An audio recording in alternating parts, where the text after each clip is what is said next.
friend. Okay, start with karakia.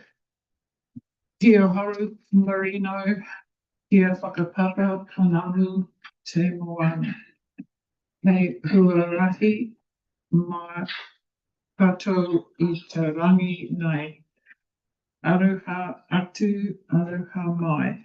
Tato ia tatu katoa. Hui e, kaiki e. May peace be widespread, may the sea be like greenstone. A pathway for us all this day. Let us show respect for each other, for one another, and bind us all together.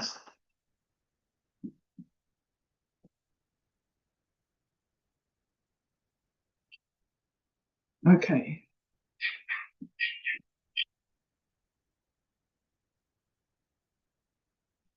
Health and safety. Everyone, because we're new to here.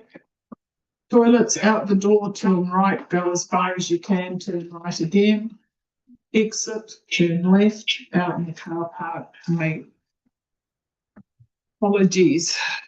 We have apologies from Tom, Lorna, and Chris. And that's it. So I'll move those apologies to be accepted. Someone second, please. I'll second it. Thank you. Put that motion all in favour. Thanks. Carried. Announced urgent business. Anything urgent business, anybody? Okay, and conflict of interest declarations. Nothing there. In terms of announced urgent business, it's not urgent business, but under discussion items, I have got 3 things that I want to add or discuss. One is update on council amalgamation proposal and the impact that might have on community board. And Murray, I'm hoping in Hamish's absence that you might be able to help us with that. And just want to raise the damage to the domain grounds, the hospital grounds, Brook Dawson, and Chisholm Pleasant toilets that occurred on Saturday night. And find out about a tree stump in Bristol Street that's been sitting there since last October. So those are just discussion items. We're not necessarily looking for any outcomes there.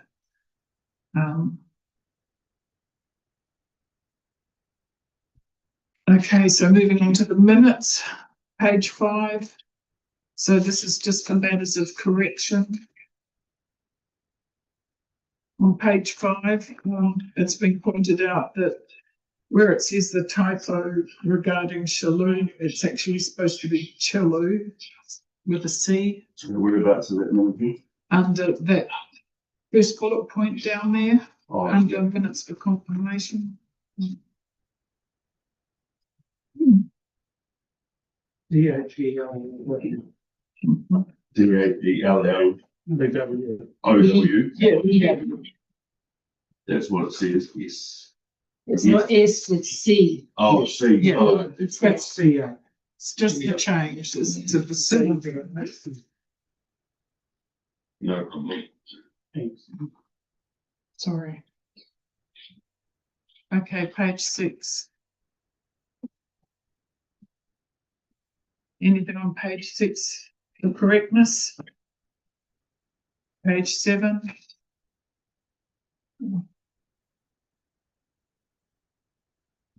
Page 8. Or just a little typo. What page? Page 7. Trying. B-R-I-E-F-L-I-E. So it is.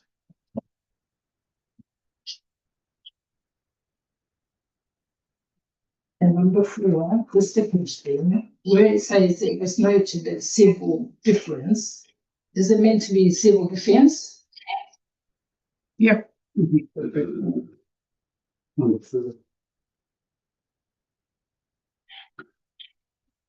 You, I just read it like that and you can think about it. that is defence, legit. Yeah, I know. That's what I mean. I read it as civil defence. Doesn't even think about it. Let me correct that. Page 8. Are you, when you mentioned like on number 9, we did a site visit on Thursday? That'll come up. Yeah, That's also Next. You're gonna just district. yeah. Page 8. Oh, and Tumi is TOOMY. You can move it up this. Number village green pharmaceutical. Evil.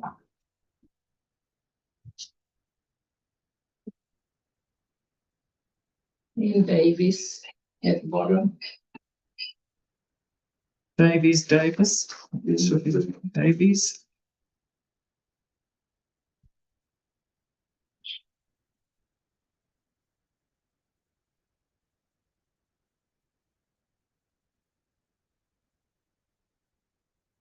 We're right. Thank you, Madam Chair. I'm echoing back at myself and that's horrible. Madam Mayor and Jason, if you can mute, you're echoing back. Are you able to mute your computer audio and just listen through the telephone at all? No, it's coming through from you.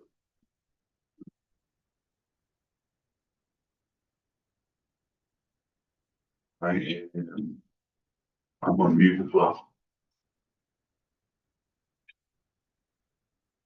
Hmm.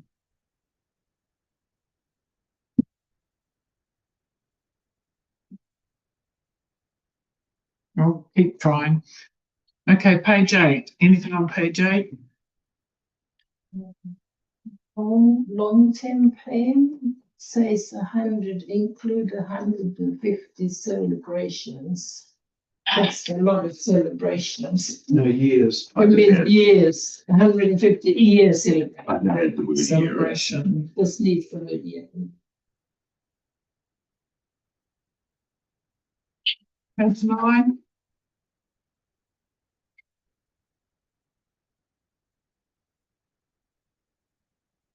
Okay, so back to page 5 for matters arising. Anything on page 5?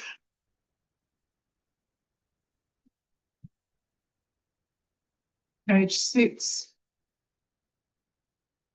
Page 6, the helipad lights have gone in for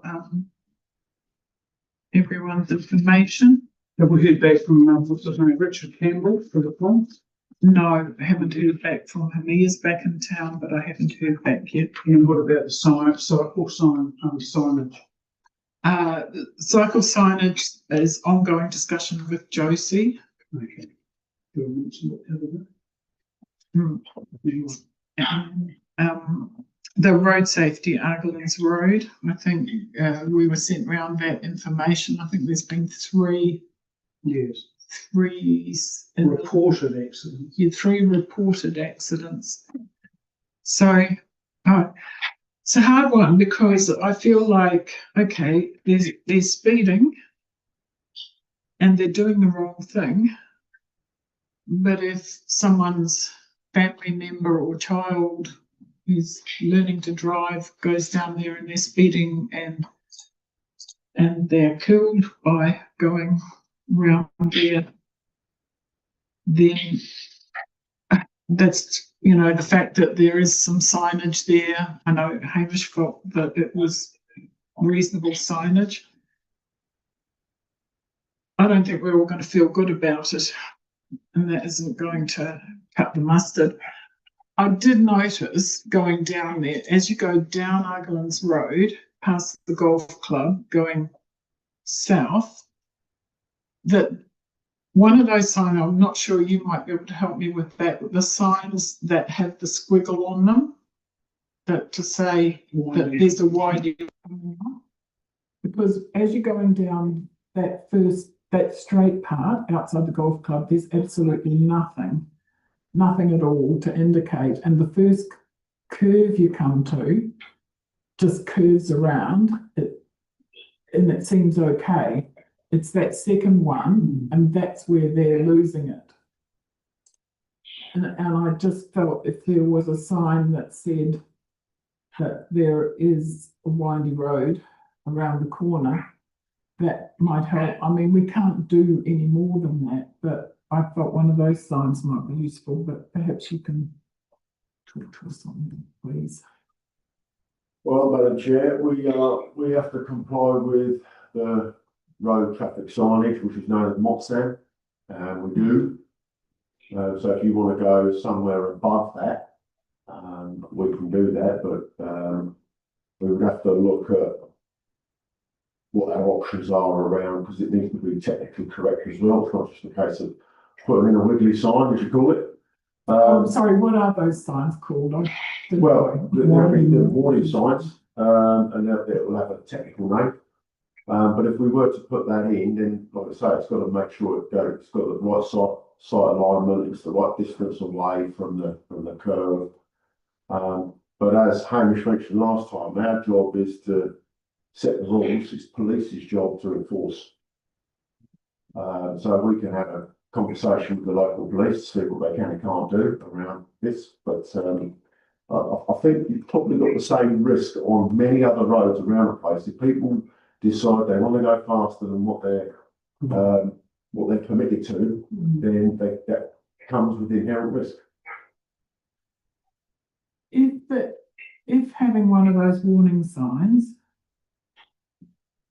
at that corner fits within the safety standards, can we look at having one there? Can we check whether that would fit within the safety standards? Yeah, we can have a look, but again, I come back to there's probably lots of other roads like that in the district. So I know that this is one that we've identified that for, well, it's had 3 accidents, 3 people have ended up in the ditch. That's 3 people that have reported it. It just does seem to be a problem corner. So I felt it's worth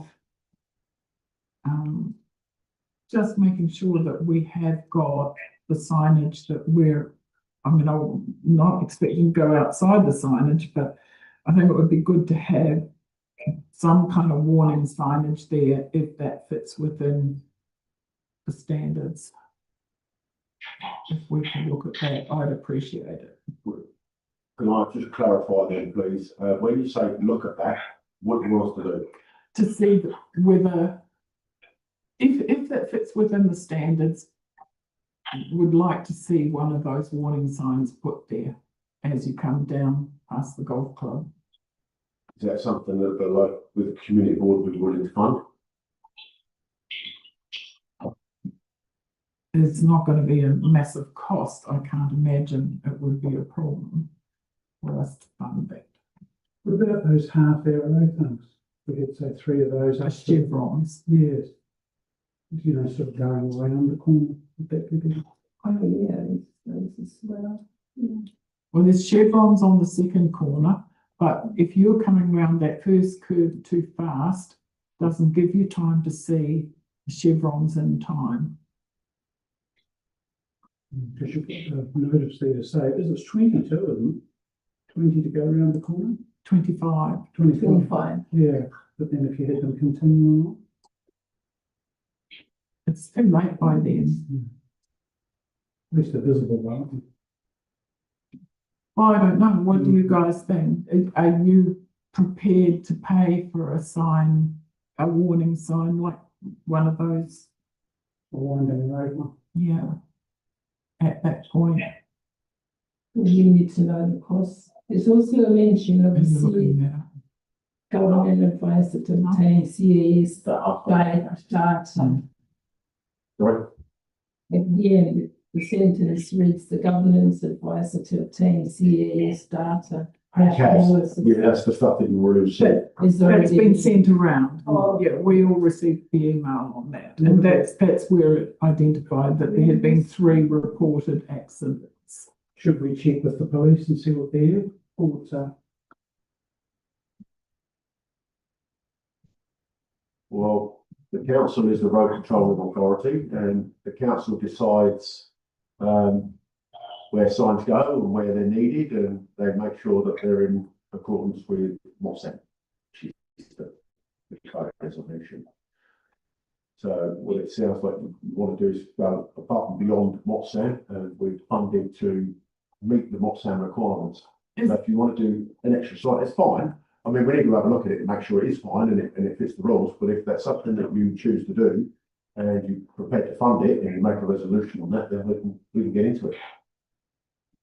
Well, at this stage, can we just ask that whether you can identify that it fits within those, is it MOTSAM, did you say? Can we find out if it fits it within the MOTSAM rules to have one of those warning signs there?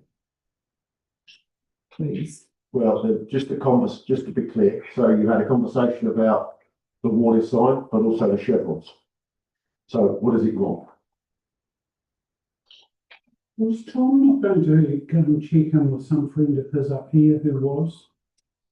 Not that he's here, of course, but is he going to check in with some retired traffic person up here? I can't remember. I can't recall that at all. Madam Chair, actually. Excuse me. Councillor David was going to investigate and have a chat to a friend of his that was as far as the conversation. I can't tell you when that was, but it would have been quite a few meetings ago, at least 2 to 3 maybe. Okay, and he's not here for the next 2 meetings. I think you just need to make a decision. Well, we're not making a decision to do anything at this stage. We're just asking if council can identify for us whether a warning sign or a chevron sign would fit within the MOTSAM rules. If it doesn't, then we'll continue on our own investigations. But at this stage, if we can just find out whether it fits within those MOTSAM rules, that would be excellent. Either one. So a warning sign or a chevron. The only thing is that I'm not a roading person exactly, but driving down there, I can't see where you would put a chevron without it being on somebody's place, somebody's front garden. But wouldn't it be on the left side, which is on the left side? You wouldn't see it because the curve goes to the left. But if you're driving down the road. The chevrons generally go on the opposite side to where I think we've got your request. We'll pass it to the Thank people you. that know, and then they can. Excellent. Thank you. Right, moving on.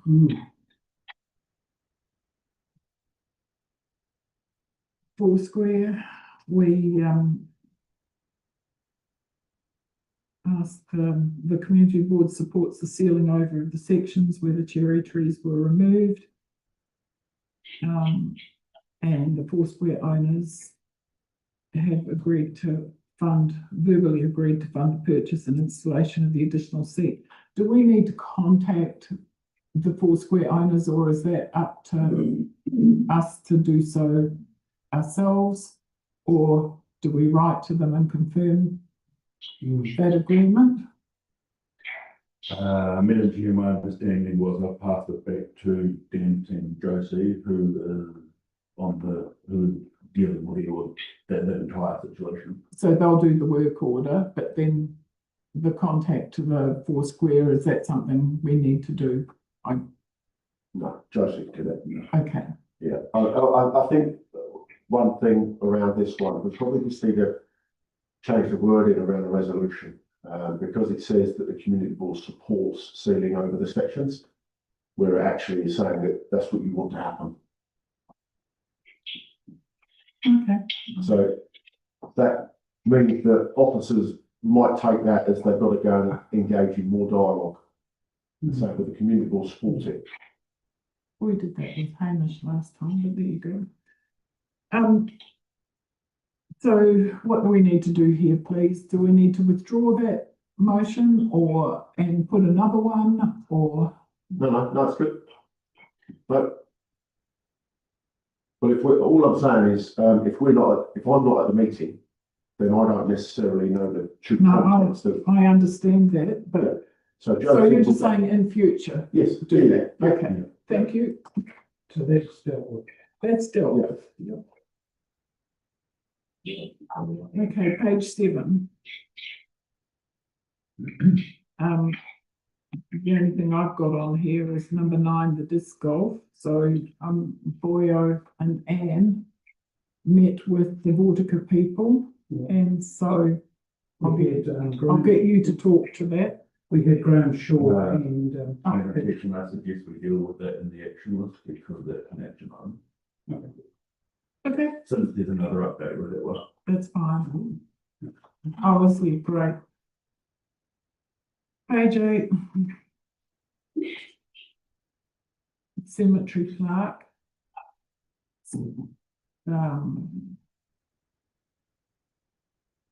I have to say a real big thank you to the maintenance team for the cleanup and the work at the cemetery, because honestly, it was a fantastic job considering the absolute mess that the place was in.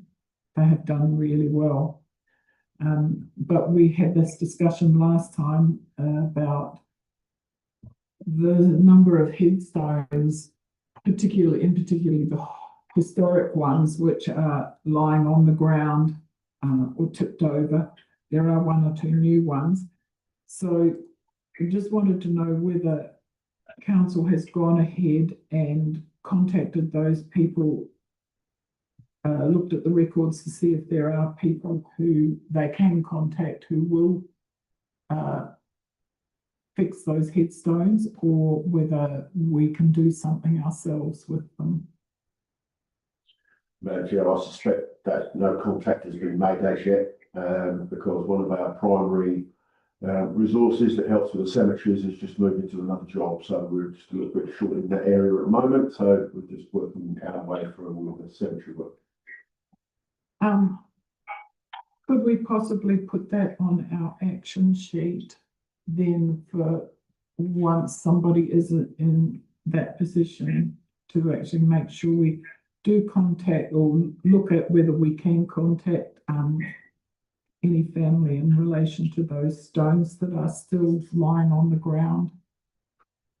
did you pass over the names of the various ones that we saw? Well, I sent all the photos and everything that I sent around everybody. I sent that through as well. That would have come through to you. I did it to the Hanmer Springs Community Board. So, Madam Chair, in those photos were their names. You can see the names on the graves. If you can't, let me know, but I'm pretty sure you can. Did you send them out to everybody? Yes. Yeah, I'm missing a couple of them. I'll have a look. And talking to Rosemary Ensor, she said that the Barbados Street Cemetery, which is very historic, what they did do where they couldn't contact people, they didn't fix the headstones, mend them or anything, but they actually laid them on the graves so that like as some of ours are toppled off the graves and beside them. So it'd be quite nice to at the very least do that, but we need to contact family first. If you were to do that, probably just need Josie to go and have a look. I mean, I'm not familiar with it, but we need to make sure it doesn't disrupt any mowing or any other work that goes on around the place. Well, it will at the moment, yes, that's why they need to be picked up. But, you know, it's not bad. Honestly, they've done a fabulous job. Toilet signage, Josie has said to me that she has organised maintenance team to place appropriate signage there indicating alternate toilets. We need it. We need it. Yeah. Well, that arose when the toilets were closed over Christmas and people didn't know where the other toilets were. So whenever there's toilet cleaning or closure for whatever reason. Excuse me, Madam Chair, just on the toilet, so I was, goodness me, sorry. I presume you've all seen this because I was asked by Josie to show these. Oh, okay, that's what I'm talking about. So these are a sample sign that's going to be put up. There's quite a few of them, but you're welcome to flip through them. I was also reminded that the delegations don't sit with the community board for the toilets. That's right. But I managed to get some design. We're just passing on our local knowledge. Yeah, no, I've used that to get some design of simple signs. Yes.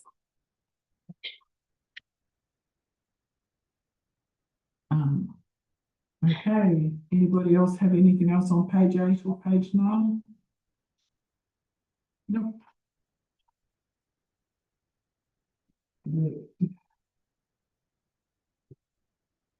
Hanmer River Freedom Camping Area Access Tracks.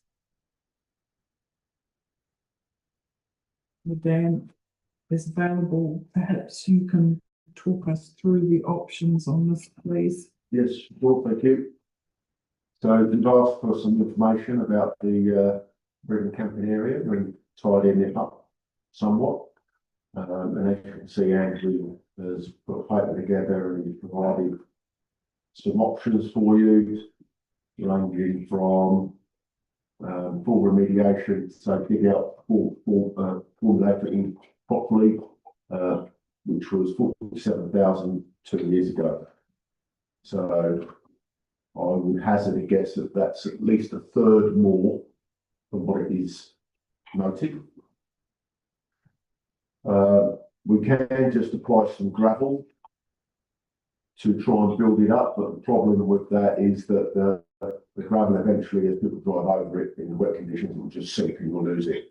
Now, if you keep applying that over a series of years, you will start to build a base anyway, and it will naturally gravitate or stay around, and it will build up a platform for you to build a road. You also have an opportunity to relocate the camping site within the reserve, so move it over a bit, give it a chance to recover, and we'll actually close the whole site to freedom camping. Any comments? I don't think closing it is the option, but probably, as we've said, 47,000 is a lot of money. But to keep it operating, as probably maybe the gravel is the option, but I still think that maybe there should be some charges put on for the people using it. Okay. Well, That's an idea. How do you do that? We need to put the charge, something later, or We would have to put something down there with like a code or something. it's a freedom camping area. and Freedom camping, so you can't charge. At the a moment, donation. Sure. A donation. Yeah, we've got something down there at Ask for Donations. And Is that? And I have to say, Josie said to me that it's not that successful. We've collected something like $20 in 3 years. So, But is a designated freedom camper. Yes. yes, it is under the bylaw. That could be just illegal. Well, that would be probably out of the question. But I think it's relevant what Andrew has said in his report too. If you take away those freedom camping spots there, the problem is only going to move somewhere else, because there's an expectation everywhere around New Zealand that people will be able to find freedom camping. So the other camps, I asked Josie as well about those around the district, and she said they are Kiwi camps. So that's an app. They have like a tag or a scan. and it operates a boom gate, she said, which are always getting vandalised. People are trying to keep them open so that they can come and go and don't have to pay. And because as you open the boom gate, you've got to pay a flat fee through Kiwi camps, and it's not working that well. So and we can't go down that area anyway because of the. So that doesn't fall under freedom, okay? No, that's right. So what was Scargill? They're all under that now, she said, as we were talking about Scargill Cheviot. Well, Scargill you pay. Yeah, Scargill, you pay overnight well, donate to stay overnight, but if you want to use the ablutions and the facilities, we've got a Kiwi camp facility there that you're exactly a token that you can put money onto, and then you can have a shower. Was there a sharing block there? I can see. Scargill Magna Reserve, yeah. And what about Culverden? What's that? Culverden is, so again, it's the same. They've got a long-term resident there that does collect, help collect some revenue. And they've also got washers and dryers there that are on the Kiwi camp app as well. In Harden? Harden, no. They've got a local custodian there that keeps an eye on everything. It keeps it all ticking over nicely.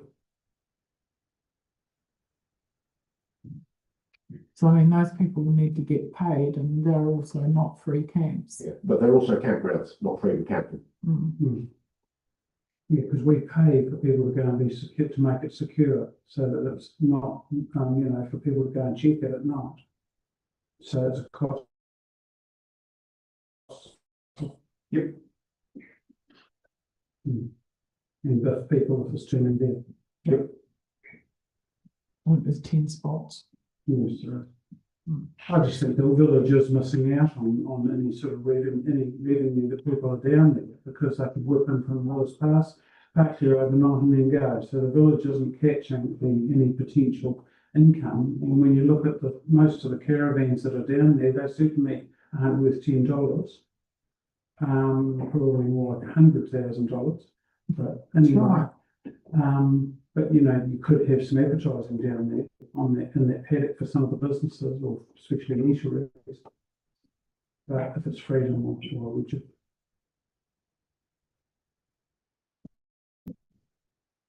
I mean, perhaps the businesses might like to put something there, some signage, some notice. Because we do have 4 here in the village.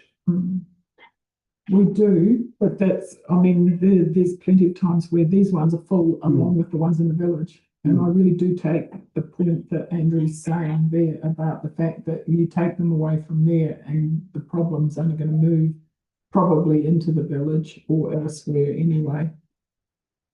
I mean, because the 4 in the village do get sort of abused anyway. It says from 8 at night till 8 in the morning, but they're often there longer. yeah, they start there all day. Yeah. I had a lady on the other day, and she said, if I just park there all day and go down and have a swim, is that okay? And I said,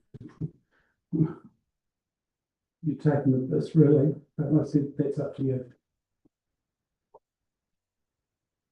So, coming back to this.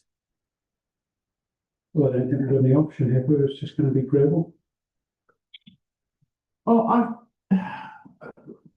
I guess my question was, where did that 47,000 quote come from? Do you know? Oh, Madam Chair, this is this all came up before in 2024, and this is the second time we're looking at it in recent years. So that's where the quote came from, because we've already done it before. I know, but who gave us that quote? Sorry, because I really couldn't tell. Oh, we've got Andrew, we've got a contractor. Well, I wouldn't want to say the name of the public environment, just in case I'm probably numbers in there. But if we don't know who it is, that's fine. So I still think we need to relook at it, get an up-to-date quote, find out what option, and it will be somewhere between option 1 and option 2 that we go ahead with, is my reading of what everyone's saying. Yep. And when we're talking through our finances, it'd be good to ask Jason, oh, you are there anyway, Jason. The contestable fund, I mean, on that page, it shows that there's 75,000. How much of that is tied up in other work at the, you know, like proposed work at the moment?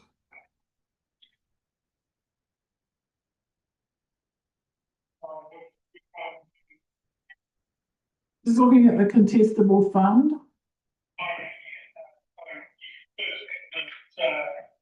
The developments in contestable fund or full reconciliation. So on my budget somewhere else. But yeah, 75,800 at the of unallocated funds at the end of currently, and none of that has been allocated. We've got a couple of projects there that we do have some funds assigned to them, but they don't seem to be done, so they could be, the balance could be put back into the unallocated funds balance. So theoretically, you may have 81,000 sitting in there that hasn't been tagged for anything. What are the uncompleted jobs, please? Look, there was a bit around the disc golf project. That was way back before COVID. We assigned 1,500. It's I think what page?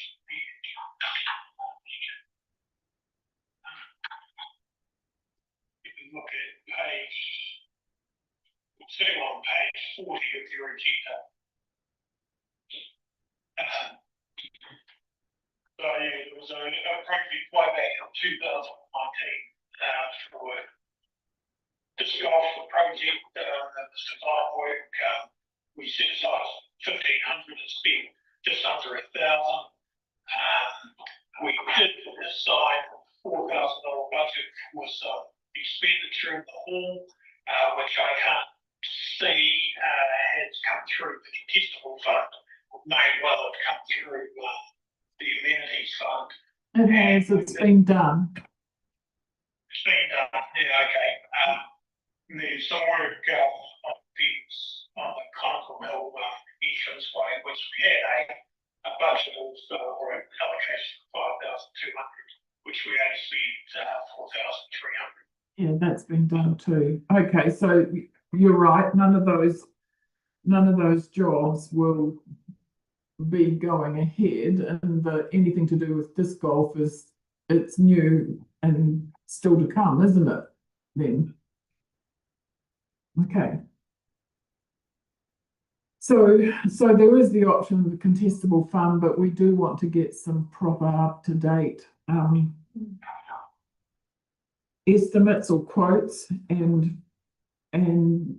decide exactly what kind of standard we want to go to. To save, I guess, more time being chewed up with officers. I mean, I reckon I'll probably be about right on the X. So you're probably looking at about $60,000. If it were to be $60,000, does that drive a different viewpoint? Because if you said no, that's totally outside of I think our window, then it's like what we're going to Andrew and saying, can you go? No, and I think if it was $60,000, then perhaps we should be looking at more through the long-term plan. And when everyone's here, rather than trying to make a decision on the spot now, I would still just like to get some estimates. I mean, perhaps is at any point us getting some estimates ourselves from local people we know who have done the work. For instance, there's some work that's been done down at the Hanmer River Reserve recently, and perhaps we can follow up with them ourselves and just not to actually take a quote, but to bring it to you to save officer time. Madam Chair, you can do whatever you like, but I would suggest that you're probably starting to blur those lines between governance and management. And there will be a whole bunch of risks that we would have a conversation with the contractor over. And it's whether or not that you would have those same conversations. I'm not for one moment suggesting that you wouldn't understand all of the ins and outs of things that we'll get up to. But I'm quite sure I don't. yeah, I would just, I mean, I think you hit the nail on the head for me. I've already sent something out probably 2 weeks ago through Nathan to say all of the community boards, all of the community committees, start thinking about the long-term plan. We're already planning for it now. So if there is something like this that you want to see, I mean, it's probably not going to be done much before the long-term plan kicks in anyway. Yeah. So if we can build that all in, then you can start to see truly what you're up for in terms of finances, because it all starts to impact rate rises. And we've got the tension coming up with rate rises in terms of the rates capping as well. So there's a lot to be thinking about, and I would encourage you to wait for that. But Okay, that said, it's up to you. so forward that on to the LTP at this stage, especially if we're looking at something like that kind of money. And allowing for 60,000. Mhm. Well, what we will do is once we receive all the information back from you around about August, September, we will then start to go and get some formal quotes to start to build up the first 3 year month, so you know exactly what you're up for. And that works then in conjunction with everything else that you want to achieve.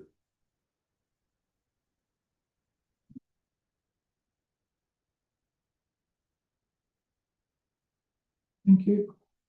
Madam Chair, I'll add this and the new action on. Yes. Thank you.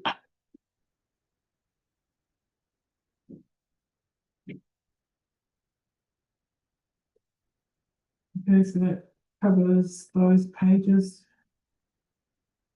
Do we actually need to make a recommendation there, or is it enough that we say the information be received and that we're referring this to the long-term plan? Yeah. Do you want it as a recommendation or just a resolved? Yeah, you can just resolve it exactly what you said there. Okay. Yeah. No.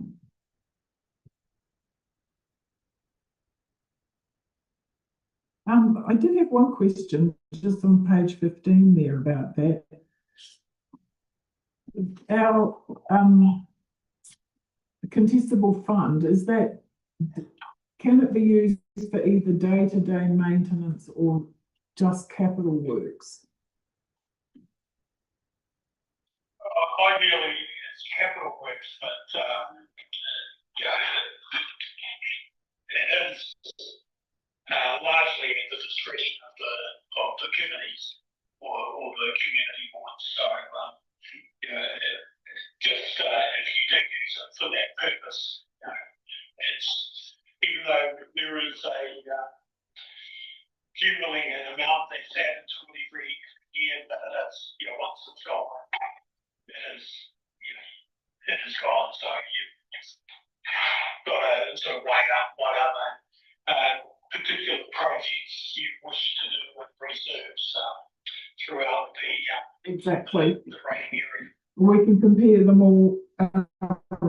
If we do it through LTP, we can compare all of the different projects. It's just what confused me was number 16 on page 15. It says the board has funds available within its contestable account that it could choose to allocate to this work. In order to exercise its delegated authority to approve expenditure directly, the board would need to be satisfied that the work constitutes day-to-day maintenance of the reserve. So that's not correct then.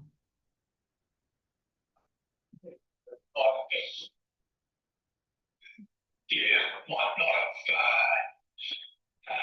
expressed the use of the funds 100% correctly. Okay, thank you. So that's done. Moving on to page 17, so the request for removal of trees, the Larch Reserve. there's an officer recommendation there that the Hanmer Springs Community Board approves the removal of the trees, subject to the owner of 2 Lakewood Lane covering the cost of removal. So Boyo and Anne and myself went up and had a look around the reserve, and thoughts, please, ladies. I think we can understand why that the property owners want them removed, because they would be a danger to the house that they are proposing to build. And if they are going to be removed, I think it would be the time to do it, because they have got a section to be felled onto.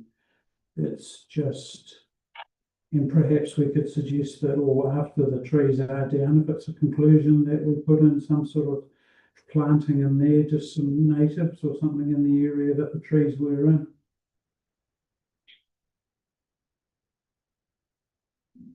Okay. I've just checked on an email that Josie's just sent me. On page 18, there's a map and shows through 3 trees. So the 3 trees, that's those ones, not that one. Although it appears that one, when you look at the map, that like the red dots aren't quite in the right place. But Josie has said to me that the arborist has confirmed there are actually 4 trees, the 3 that you have pointed to. So that's the pine, the larch, and the macrocarpa. And then further up, there was a larch, and we did talk about that, whether they wanted that included. So it's actually 4 trees. And it's another larch up on the right-hand side of the And block. just pick up and have a look at that, or No, she checked with the arborist. okay, Just checked with the arborist. this is the quote that they have got from. So the other one would be right about there. Right on the corner of the reserve. Yeah. Just in our boundary. I have got the name of a local arborist. I don't know whether it's worth them getting a price from him, because certainly wouldn't be travelling expenses. I think that the costs are up to the owner anyway. If they want to follow it up with an arborist, I think they're welcome to. You look like you need to comment, Dan. Well, Madam Chair, I would just council viewing the fact that it is a council reserve, and any contractors working on council reserve need to be signed up to all manner of health and safety requirements to operate on behalf of council, whether or not they're acting on behalf of somebody else paying a bill. So, I mean, they are obviously, the owners are obviously coming through council for approval anyway, so they will have that information given to them, won't they? They will. So we're all happy with that. And so in terms of the recommendation, are we all agreed that that is the appropriate recommendation? This one's okay. Yes. And replanting with natives. We would have to do that. That's a discussion we can have here. So, would someone like to move that recommendation? Did you move that?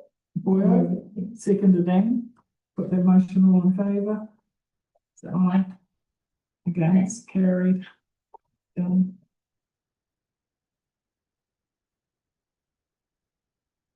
Okay, so just some discussion items that I raised earlier.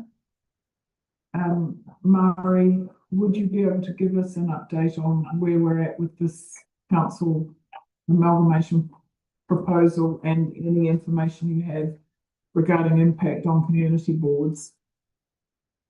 Yeah, absolutely. She's frozen. Oh, okay. Yes, Yes, yeah, it's okay. You're frozen on our screen, but we can hear you.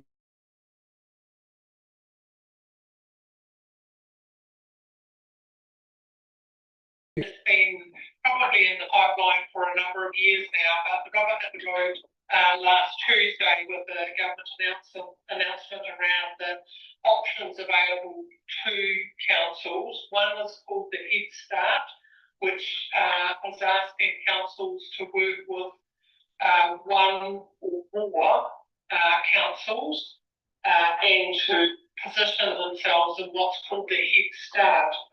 Now, the time frame for that to happen is sometime between now and the 9th of August, which is, from what I heard from rural and provincial last week in Wellington, it's not a drop dead date, but certainly a signal that you need to have some ducks in the row before then. So it's really, as I said, looking for councils to take direction in the Head Start to consider what unitary options are available to you with neighbouring, but not necessarily boundary connected TAs. And Haringui District, we had a workshop last Tuesday and haven't defined a position of such, but we'll look to sort of firm that up over the next wee while. To consider your question, the information that I gleaned in Wellington last week around community boards is really, for the majority, it actually strengthens the position of community boards. For those councils that are in a unitary currently, there is the community voice and the delegation to community boards is somewhat, I'll say strengthened, for lack of a better word. And I guess that's the view that needs to be taken as we negotiate and have a discussion. A lot of information, a lot of concern, I guess, is around how do we make certain that whatever evolves from this process is that the voice of the community is inserted in the configuration and hence the position of community boards being a voice for the community going forward. So I wouldn't see it as a position of threat. I would see it as a position of strength from what I've gathered from various forces.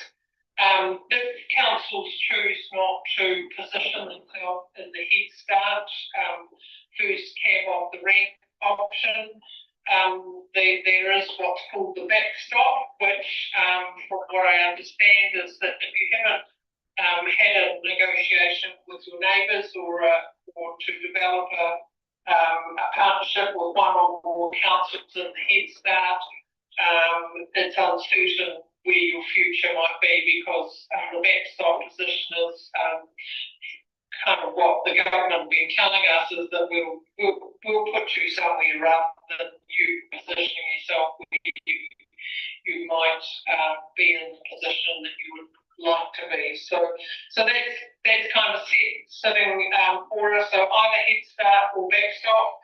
Backstop certainly gives you less chance to hold the pen and design or co-design new options going forward. We all sort of know what are the different functions between regional councils and TAs existing. One of the discussions is where will civil defence emergency management sit, because there is a lot of sort of, at a regional perspective, a lot of that support is at a regional level. So there is some sort of discussion around that. And that's probably where we're at this stage. So we haven't defined a position at this point, but I would be thinking from a community board perspective, there would be a position of strength going forward with that we have a discussion and in this Head Start discussion with potential neighbours, but as I said, it doesn't necessarily need to be a contiguous neighbour. It could be someone completely not in a not neighbourly function as we know it at the moment, but it's probably less of an option for us to consider that. So discussions maybe probably looking south. Christchurch, from what we understand, would quite like to cut their own track on this one, but the messaging really is with one local council, so they would probably need to be just having some discussions with what is Greater Christchurch, whether Waimakariri or Selwyn, from what I understand from the mayors and discussions in Wellington. Neither Waimakariri or Selwyn are looking to be in a position where they would like to join with the city. And so, yeah, so there's a little bit of negotiating that needs to be done. It's obviously on the agenda for Canterbury Mural Forum, which is in a couple of weeks' time. There will be another rural and provincial meeting in Wellington before the 9th, but it's only just before the 9th, and LGNZ are leading some discussions in this session this morning, and that was presented by Nadine Taylor, who is the Mayor of Marlborough, and I remember her name, Louise somebody, and she is the CE at Tasman, both unitary authorities. Leonie, I beg your pardon, both unitary authorities, trying to help councils like ours up and down the country is to how a unitary actually functions. It's interesting from a council perspective listening to Nadine, who elected members either have to position themselves on either an environmental committee or an infrastructure committee. They can't sit on both because their bias towards either the environment or infrastructure would be potentially conflicted. So I guess it's how you configure your council when you get to that stage as well. There'll be ongoing discussions really, and that's a bit of a whistle stop tour, so hopefully that's the information you're seeking out. Yeah, no, thanks, Mara. That is the information I'm seeking at this stage, but of course it's we want something ongoing as well. We want to keep up exactly with where things are going. I guess one of the things that concerns me about having such a large council in a large council area, and even I know all along they've been saying that should strengthen community boards, but you know, as it is, we're just a small community board within the Hiranui, and to get our really good connections going isn't always the easiest either. So, you know, we're just going to be lost in a mass of huge council at this rate. So, you know, it's a kind of a bit like the way finances are going worldwide. We've got all the oligarchs with all the millionaires' money, and then you've got everyone else and few middle class, you know. And I can sort of see that happening a bit with communities in these huge, massive councils. Yeah, no surprises in your feedback there. I think that we are making certain that the position of strength is for the Hiranui and how we can actually negotiate that. One of the worst things that we could do is probably sit back and be a little not having, you know, not inserting our voice into this, because actually we don't want to be at the end of the queue and get done to, as opposed to helping to create or negotiate our position going forward. So that's probably the voice of me as opposed to voiced by council at the stage. So I think we need to be upfront and organised as far as that goes. So and if we can be, and if we can, yeah, if we can be kept in that loop, much appreciated. Thank you. Thank you.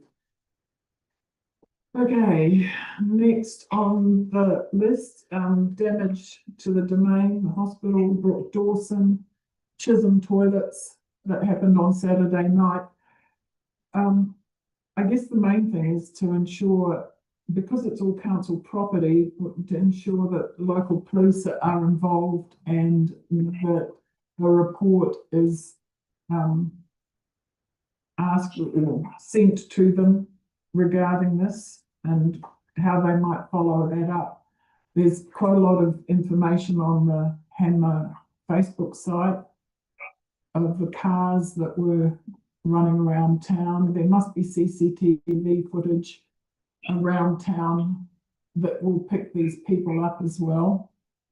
In the Chisholm toilets, they've just ripped all the dryers off the wall and left exposed wires. So our council people are up there now, have been up there this morning tidying that all up. Some of the damage, they got onto the domain.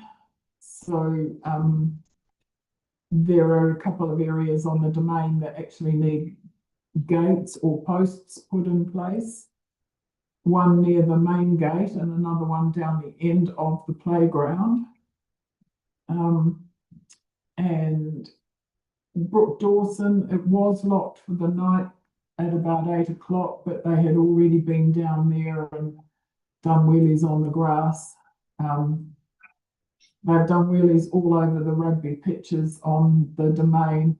I think at the moment we were lucky that it wasn't too wet, because it looks like it may come right of its own accord, 2 or 3 mows down the track, but I don't know what the rugby club have got organised in the next few weeks that will be affected by it.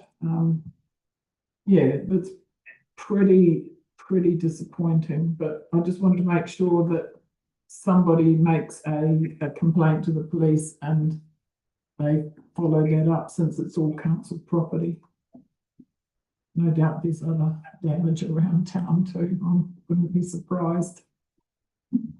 So who does that? Do you do that now? No, I believe, Madam Chair, through our operations committee meeting, when we spoke about damage to places like Queen Mary, that the security teams do reports. Is that correct? Yeah. Well, the team will have a look and see what the extent of it is and see how we can prevent it and what we do in the future. Yeah, apparently Queen Mary was affected as well.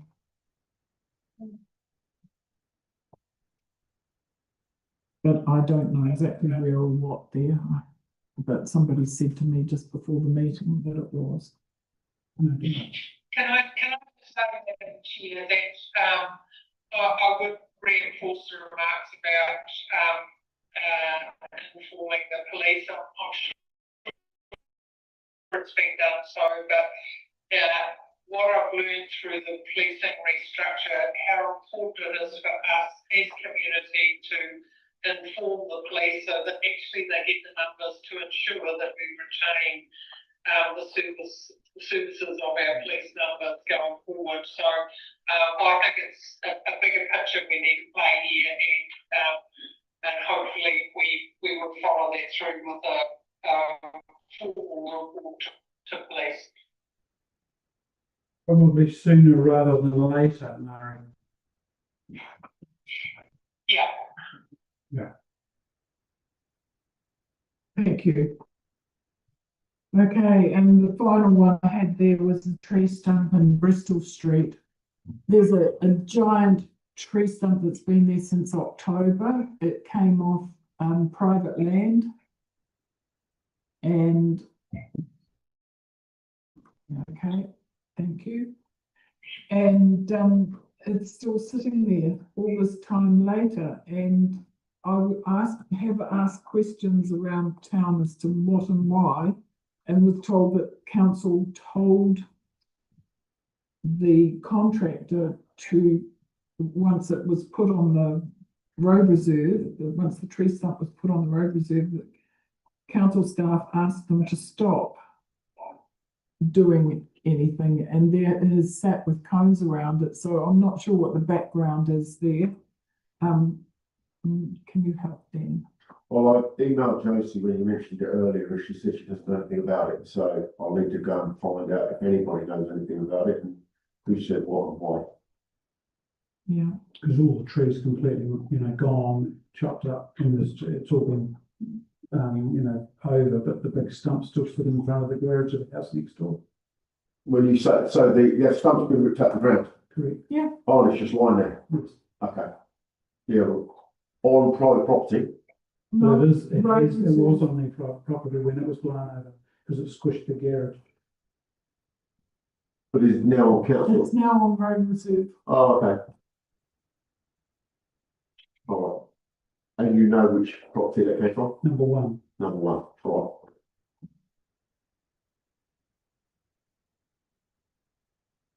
I've got some photos too, so I don't know if you want them sent through. right. No, it's not gonna be good. You can get it underway.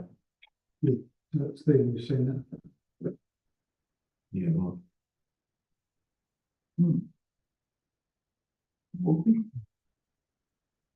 Sounds like it's not well. Okay, so those are my discussion items. Was there any other discussion items that anyone needed? With regard to the long-term plan and our plan for it, do we have a workshop or something like that, or what, when, how, what? Oh, when we do our finances, I'll Oh, yeah. get Jason to talk to that. So I think we're just about there. Okay. I know we've got action sheet. Yeah, well, I can just say something about that, Madam Chair. So About which, sorry? about the long-term plan email that I sent out. Oh, yeah. So we will be building some information for you, which will cover pretty much everything under your delegation. And we're extrapolating all of the next 7 years worth of operational and capital costs. So it gives you a chance to go through and have a look at each of those accounts and say, yes, we're satisfied with the level of service we're getting, no change to the dollars, or no, we want to do something different in that thing. And then you will be quite clear with us what it is that you want to do, and we'll try and work some pricing into that long-term plan going forward. So we're going to start trickling those out soon with a view to by September, ideally, having it all ready to go. Okay, so this was the email that you sent out a few weeks back around to all of the board members and Yeah. all of the community boards. Yes. Yeah. So you will have it there. Did that come from you or did that come from It came from Nathan Burke. Nathan here? Yeah, from me by Nathan. Right, thank you. Okay. Action sheet. So this action sheet's become a bit of a lengthy exercise. And Nathan has sent out to us an email suggesting how we can separate items on this sheet. So we've got the short-term actions, long-term actions, member actions, and a watch list. So as I went through the action sheet, I have said my thoughts, but we can all give our thoughts as we go through. So I'm starting on page 23. Madam Chair, just 1 second. Just for the purpose of the people on Zoom and for Dan, this is the new structure that I'm proposing we set up, which will take probably a few backwards and forwards to get this into the right system, which I'm hoping member items can move away from council, not clog the works up. that would be my hope for what it can do. Okay, so just while you're on that then, Nathan, short-term actions, we're looking at, these are ones for council officers. That would be correct. So short-term action and long-term action. Short-term actions are the ones that you're needing done now. And long-term actions are for long-term plan, Long-term LTP. plan, LTP, or annual plans. That would be correct. Member actions, well, that's just for us, and watch lists is what currently is. No, so member actions would be, as an example, Councillor Davies was, Yeah, and so that would fall into there, so that doesn't need to come on to council's big that's right. 20 million page action list. The watch list are the ones that we don't actually need to do anything with, but the call it a wish list, I guess, or things, thoughts. Nothing will happen with that, it will just sit there basically. What about the ones like, you know, the annual review items? Would that not be a watch list kind of item? Yeah, so an example that I would propose putting on the watch list, and I'm up for feedback on this because this is just my idea to adjust this, would be, like, for example, a review of a mowing contract yearly. So that would probably be the watch list item, because it's not something that we actually need to do anything on, which would be a long-term action, but it's just something that, oh yeah, we haven't had it, okay, keep move on from it. But we know it could be coming up. Okay, so if we just start going through our action sheet and we can push these out for whichever list we feel is appropriate or that you suggest is appropriate. So that first one is the street lights.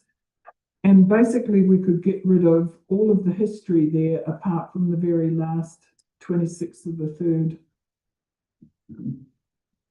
So it would just be that I did a drive around the streets and noted that there were a lot of lights not working and that there were a couple of black spots. Those black spots were down Argolan's Road. So I need to pass that information on. So that could go on to the member action. And under action required, I could just confirm the black spot areas in Argolan's Road to operations. Well, you To everything make- on there, for council is it's my name. If it's for operations, Okay, so all correspondence with me. right. Number 2, State Highway 7, urban entrance tidy up. Yeah, this one's just been going round and round. You could get rid of everything except for the very last item on it as well, or perhaps the last 2 dates. The last 2, if you keep those last 2 dates, everything else is history. But I'm just wondering whether that should be LTP or member action. I'm not sure about that one. So, Madam Chair, my comment on this one was this either remove it or let's get a solid action on it, or as you say, if it's a member item that you're doing that doesn't need council doing that, then remove it. Well, perhaps LTP, I mean, what the board's concerned about is the state of that, like, this is, you know, the entrance where people are coming into Hanmer and it's really shabby. The grass is growing out to the edge of the road. Specifically on the right side coming down, isn't it now? On the left side. Sorry, I'm not going left and right. So, yeah, on the left-hand side coming in. It's difficult when you're looking at each other, isn't it? And I'm trying to visualize this. I know what you're talking about, Alice. I know, Hamish admitted that he couldn't get left and right either without moving his hands, so. although I'm not the only one. So this is where the tussocks are now. Yeah, it's where the tussocks are, which the tussocks, I have to say, are a big improvement. Yes. The grass is okay, but then it's between the edge of the seal and where the grass is, and there's some of it's got grass growing out and weeds and Some of it's dry, yeah. nothing bare ground. And then there was discussion at the last meeting about the fact that perhaps we can do something tidier along the other side of the road. So that's why I'm umming and ahhing about, I actually think it should go to LTP for us to have a bit of discussion about. So long-term actions. Yeah.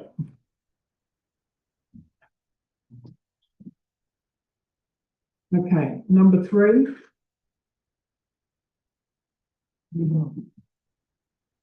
150 year celebration. I kind of wouldn't mind all of that being left there, but just put that on the member list. So you have it on here twice though, Madam Chair. Yes. So- Oh, we moved it to LTP already, didn't we? We did that last time, so Yeah. that can go. So I think that can go. We have it. Would you like that information transferred? Yes, please. Okay. So you want that on a member action? No, LTP, LTP? because there's big costs to it. Doesn't sound too good when the 110th one's been out and cancelled. Celebration. We're talking about 150 years. But the one that's on next. Yes, I know. Anyway, so, Okay, number 4 is definitely a member one. And really that comes down to what Councillor Davies advised, that he's looking into the legal contract regarding that. So you could get rid of the first 2 dated actions. And that goes to member. Thank you.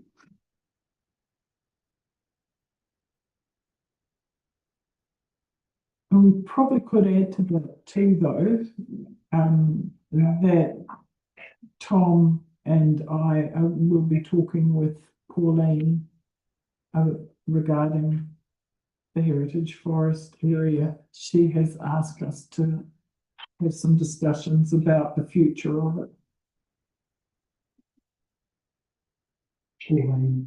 Pauline Bennett.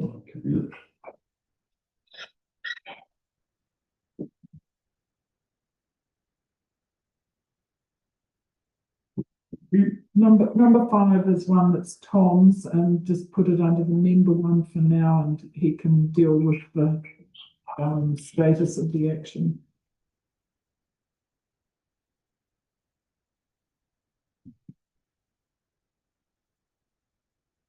Hanmer River Reserve, we've just decided that that goes to LTP. Thank you. Hanmer Springs Hall roof, been painted. all done. So that, Not quite. oh, okay, what's happening now? They've gone as far as they can, and they've screwed it down, they fixed a couple of leaks, but it was when they were up, it was too cold to paint. So they just need a couple of warmer days and then they'll come back and paint it. Okay,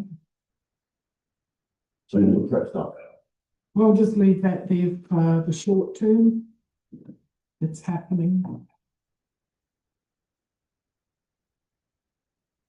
Number 8. Just thinking, Madam Chair, do we need that on there for the fact that the community board has given it the tip, the project's underway. Council are going, Dan is going to action, and matter of done. What is the purpose of that being on there? Not a lot, you can take it off. As far as I'm concerned, that so long as the job, so long as they don't go away for the whole winter, forget about it and forget next year, then I'm happy. You know, It's fine. Anne will remind them she's there every day or every other day. Okay, number 8. I think we should leave this till Chris returns because it's a bit like Tom's one. That's one of his projects. So the recurring one, isn't it? Yeah. You just have that every year. So that's perhaps a watch list one. This is the reserve plan for control. It's not quite. That comes up somewhere else too. So we're looking at number 8, managing. Yeah.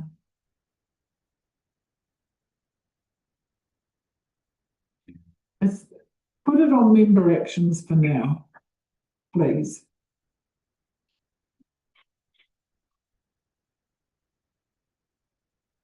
It has got chief ops, but there's really. What does council need to do with that? Because if I have a look at the previous action items here, we are Members feedback on management plan sent to team leader of amenity, and what I did. What do I need to do with that to get that either off your action list or moving in a different direction or backwards or sideways? This is number 8.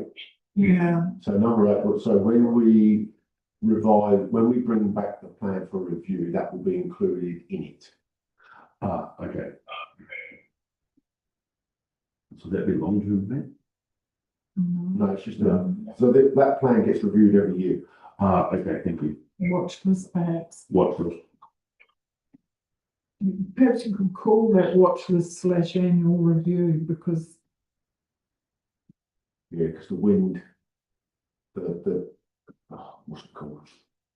The high winds plan gets checked as well every year.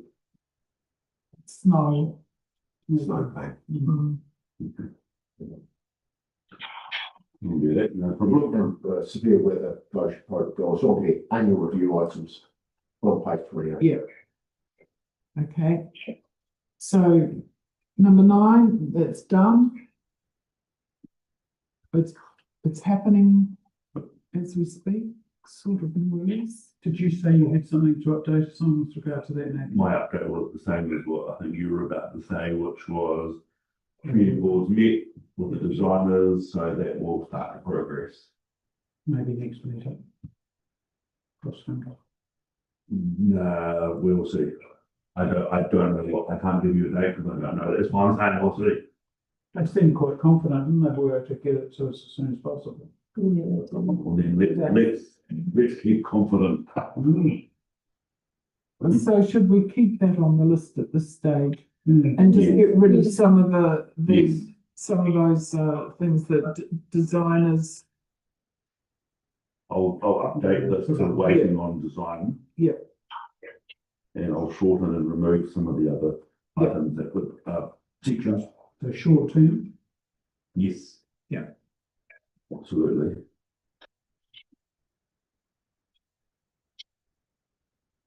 And number 10, can that be considered done because it's on your worksheets? It's like this chose Jersey up on that now, so that'll be done. Thank you. So that's done, gone. Number 11. Village Green concept, so we could take away. This one's a bit confused. Take away the first 2 dates, they can be gone, keep the 20th of the 4th, but then there's also on the next one under car park metering, that 20th of the 4th action actually belongs to the Village Green. So it does. Thank you. No, Chair, before we go any further with this one, can I just, I mean, you hit the nail on the head when you just said it's confusing. It confused me when I saw it. And I just want to be explicitly clear on what you want us to do because these people are expensive. And if I just say you've got free rein to do something, then they're going to give us a price which is going to be probably too expensive. So I need to know specifically what you want us to do, and what their brief will be. Okay, our discussion was that we did want an urban planner to give us a concept for the village green area and including really from the outside the 4 square down to the village green. So that it's kind of, there's a connection from the village green right up past the 4 square and over to the lodge reserve. We're not saying we want that to be updated or upgraded, although there's a tree outside, still outside 4 square, which is lifting the paving, so something needs to be done there. And so just bringing there, making sure that we have some continuity through, but the main work we want done is on the village green. We wanted these people to come and talk to us, and so we can give our local input about what we wanted there. And Hamish said to us something, pick a figure. He said, I can't see why you can't get something like that for about 10 grand. That was the comments made. Not just a concept and for them to come and talk to us, just get that concept for 10 grand. That was the discussion we had last time. Over to you. Okay, that was helpful. Of Hamish. What's it? The problem, you won't get anybody to come up here to have a conversation with you for free. No. Unless we're going to give them the work. And in order to give them the work, we need to know what even loosely, what the scope is, so that we can go and make sure that we're getting you the best price. If we just try and engage with someone that we used before and say, over Zoom, are you available for an hour just to chew over some ideas? They might be in the game of saying, yeah, we'll do that. We'll do that for you with no cost. So that's what I'm just trying to establish. What is it? And then when you have the conversation, what's the basis of the concept? Well, the end result we want is a concept of what we can do so that we can put some prices to What sort of thing would you like to do? Would you like it to look? Please. Yeah, I mean, concrete. I mean, we could do. We probably don't need an urban design for that. I can help out with that. But I'm guessing you don't want concrete. So how do you want it to look and feel? Okay, the original concept that I can remember being around, and I don't know where that paperwork is now, was that it would be something that looked something like and gave some continuity between the lodge reserve across to outside 4 square, which has also got some of the paving around there, through the courtyard where the paving is, some paving, some seating in that area. And we said not necessarily an exact mirror of it, of the lodge reserve, but something that gives that continuity through and keeps our green spaces and our open spaces connected. So is there an area of Hanmer where you say, actually, that's the basis that we want it to look like, and we want that continuity all the way through? And I don't want to be, I'll probably come across quite picky here, but we've engaged designers before, they've charged us a fortune, and we haven't got what we wanted. So if there was specifically an area in Hanmer where you said, right, we want it to look like that and flow through, then that's a far better brief than just say, go crazy guys, tell us what we can have. Well, my thought all along was that the lodge reserve is probably what we wanted to do, but I know that Tom at the last meeting or the one before said, well, it doesn't have to be an exact mirror, and I think that comes up in the comments there somewhere. So, I mean, honestly, the whole idea is for continuity from the lodge reserve through to the village green. So yes, I guess the lodge reserve really is the Murray, you're looking confused. Yeah, sorry, because I thought that I might be on the wrong concept here, but I thought the car parking metering discussion came via the parking outside the pools, where people were parking all day and Yeah, having a picnic. Sorry. To encourage. sorry, Murray, I'll interrupt you there, sorry. You are confused, but it's not your fault. With me,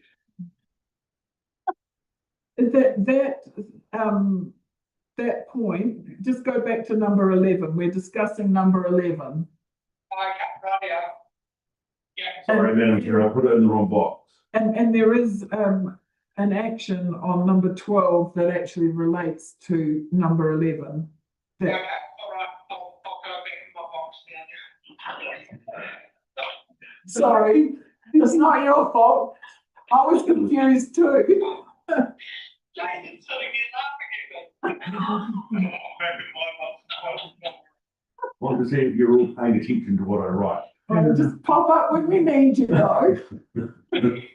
So thinking about what Dan's saying, you know, for the concept we want over there, do we want to like think about considering that running off from a Ave, or do you want to think about the because you're looking at a Ave, which has got all the trees there, and then suddenly you're coming out to a grassed area and you've got a few seats around the easy breeze, and then you go across and it's basically just a grassed area as well with a few seats and a water fountain and Mr. Hanmer. So what Dan's saying, I get the impression is, what do we want? Do we want artificial trees? Do you want a palm tree beach? What do we really want? I guess that, I mean, if you're coming down to those sort of ideas, then that's where I want the urban designers come in. And no, I don't want a beach or a palm tree or anything right. like that. So, But there is a reasonable paved area on the Lodge Reserve, which we haven't got on the Village Green. And people who used to use the Village Green now use the Lodge Reserve, like the Morris dancers whenever they're here. The markets and so on and so on. So something that makes it this reserve on the corner here, the same, or that people would use it in the same way. Yeah. So yeah, maybe not a mirror as Tom said, but definitely give that continuity and flow through. That was the whole idea of the original concept, is that you would have that flow through from Conical Hill Lodge Reserve across the Village Green down towards Amery Avenue. I don't know how to put it any other way. All right, well, Madam Chair, we'll have a chat with a couple of people and see what they suggest. But if they could just do a concept for 10 grand that we could then base our pricing on, that would be handy. Yes, it's what, but I don't want them to come up with some wild and wacky concept that you can look at, No. pay 10 grand for and go, that's nothing like what we wanted. So have we given you the right Yeah, I information? think I understand so. I'm glad you came today. Thank you. And you might not. Oh, yeah. Okay. Right, so that stays on the short-term items, Yes. because really the reason we wanted it right now is so that we can then put that into our long-term planning. Right, car park metering. We're going to give you an insight into this one. Yeah, go on. Right, so I was intrigued when I first saw this pop up. And I understand that the request came from here, from Sarah. And there are some legal instruments that we need to navigate when we're establishing fines, infringements, parking allocations, and all the rest of it. It's all under the Land Transport Act.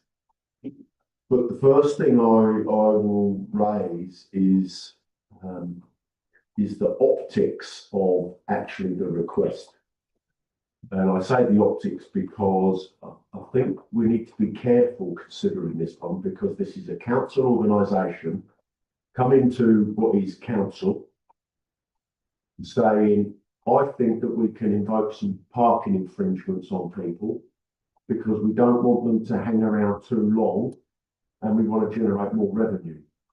So that's essentially, in a nutshell, what the request says to me when I look at it through that optics and say, we're trying to find people so that we can generate more money as a council. And it just doesn't quite feel right. And I don't think, I think if we were to try and implement those infringements, they would be quite vulnerable to legal test because they're not based on the usual things like, is it fair and is that the only way to manage the parking and traffic issue? Is it fair and reasonable, etc., etc.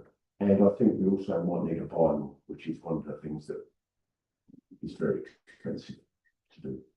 Anyway, so that's currently where we're at with the my views. Okay, so I mean, what you're saying there was definitely said, was part of it, but there's also another part to it too, and that is that people are staying in those sites all day long and it's precluding anyone else. It's not just the thermal pools that's affected, it's thermal pools is in the centre of the village, so it affects really the village centre and all the businesses, not just the pools. So maybe that's not made clear enough, but that was more what was behind it. And it was more that what we asked for we weren't wanting to rush into it. We just, and there was a lot of discussion around the actual cost of doing this and whether it was actually even viable. So we just really were asking, what are the options here? Well, Madam Chair, I think the option is very hard to get it over the line based on your rationale. I will just say that probably 3 or 4 years ago, we set aside about $140,000 to do a traffic and parking plan for Hanmer. And that money was shuffled off to build raised crossings on Amelia. Yeah, that was actually just before I came back on the board, so that's about 7 years ago. Oh, okay. Yeah. Time flies when you're having fun. It does. It sure does.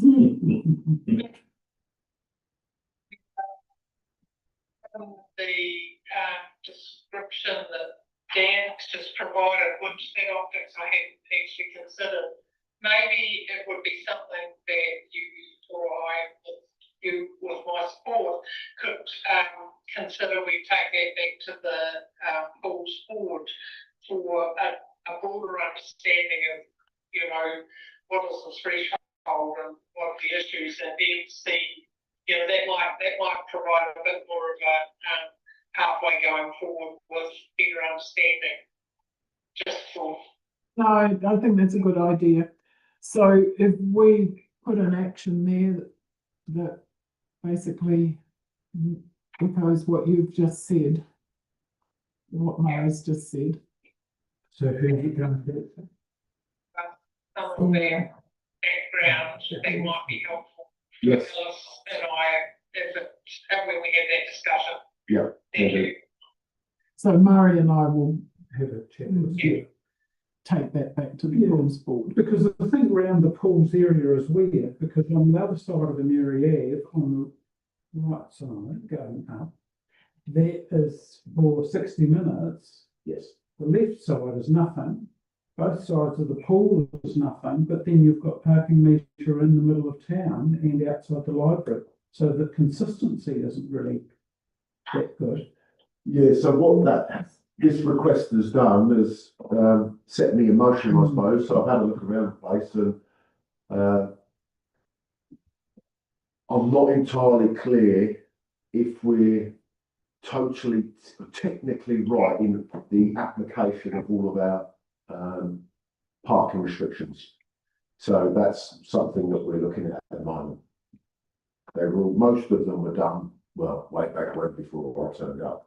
So that probably needs to be added to this action then, that there's gonna be a review All of. right, well, we're just gonna, Just, yeah, we're just. yeah, I know, but so that we don't keep discussing it and saying what's happening and are you coming up with, so we'll wait for you to come back on something there to help us with that.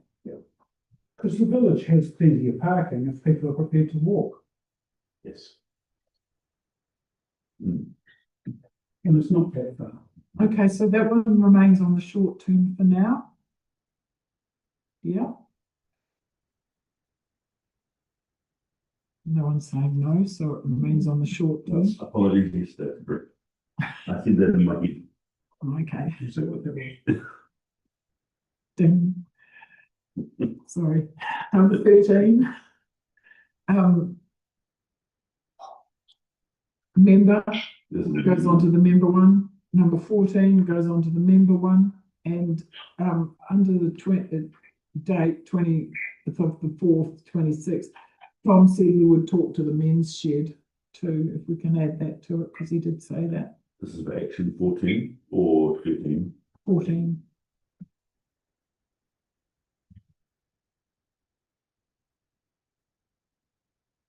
Thank you.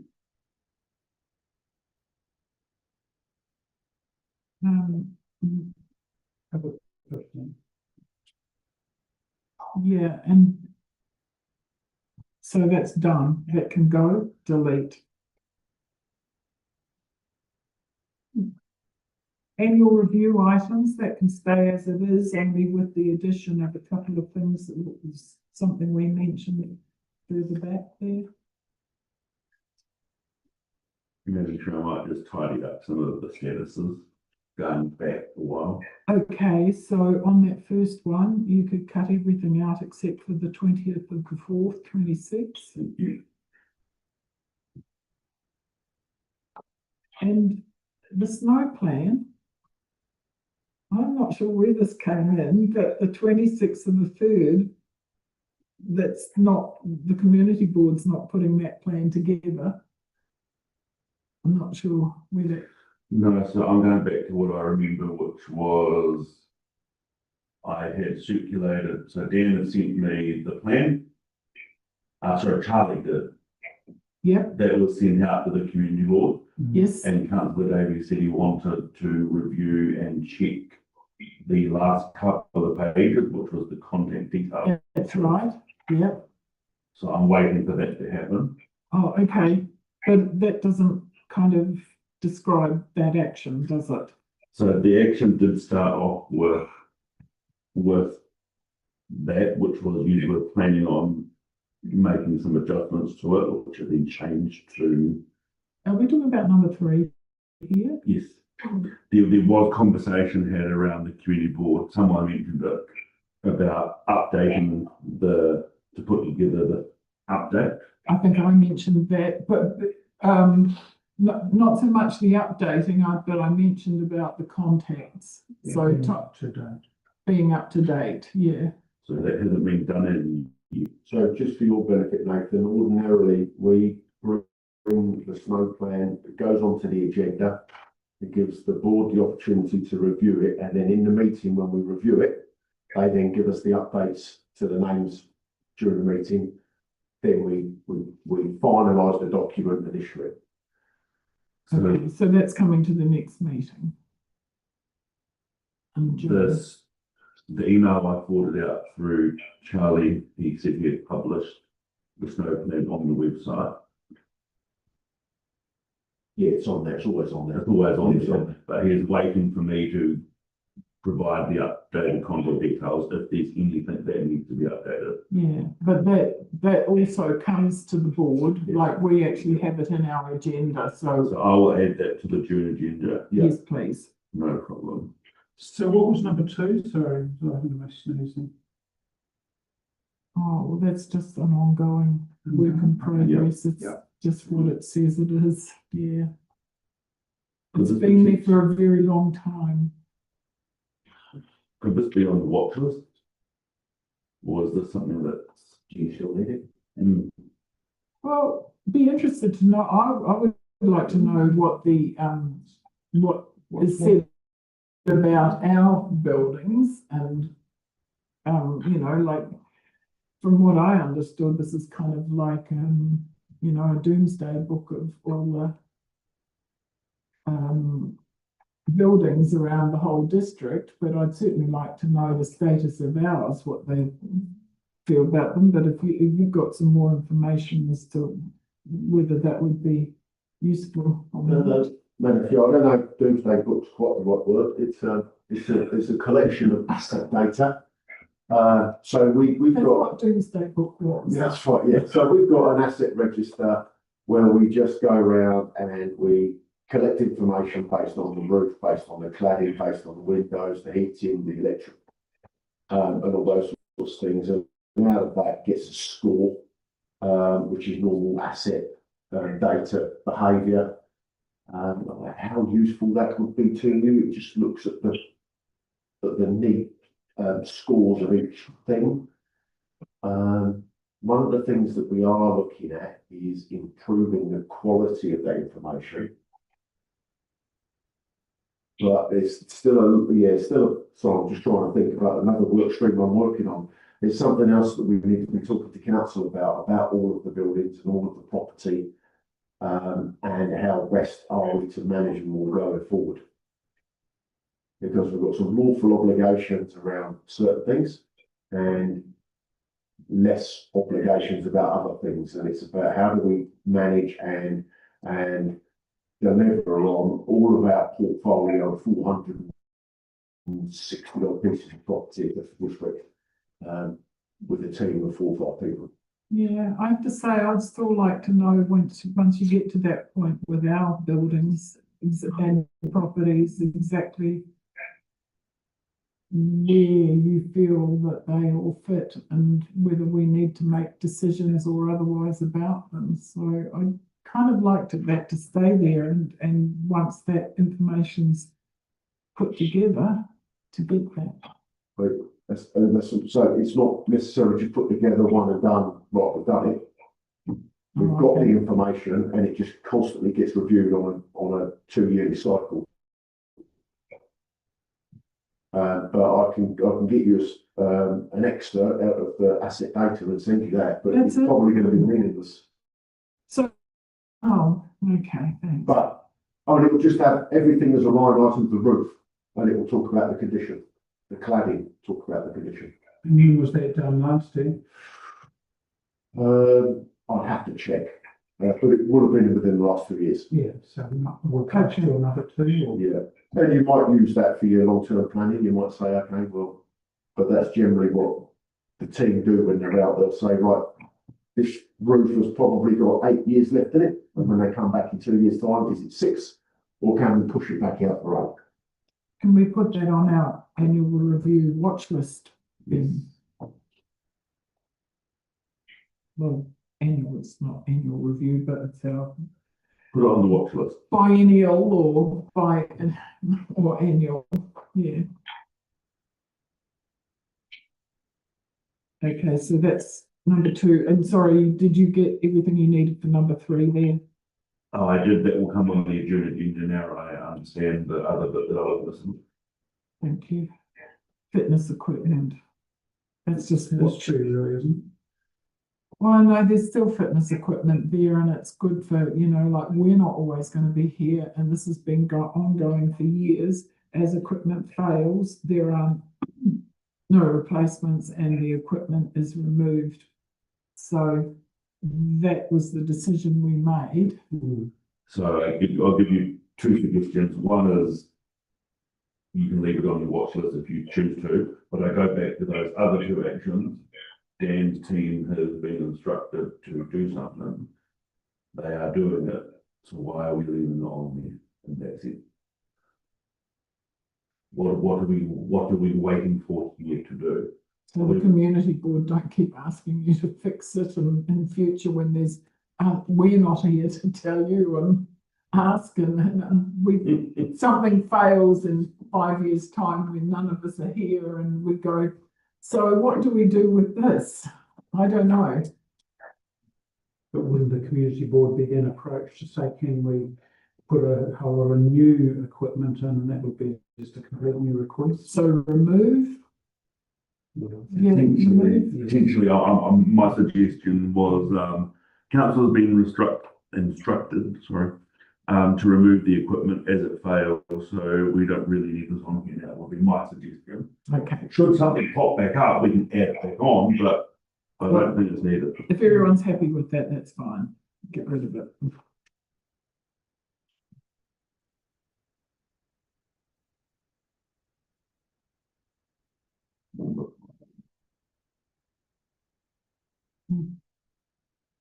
I don't know, I thought perhaps we could leave the long-term plan stuff there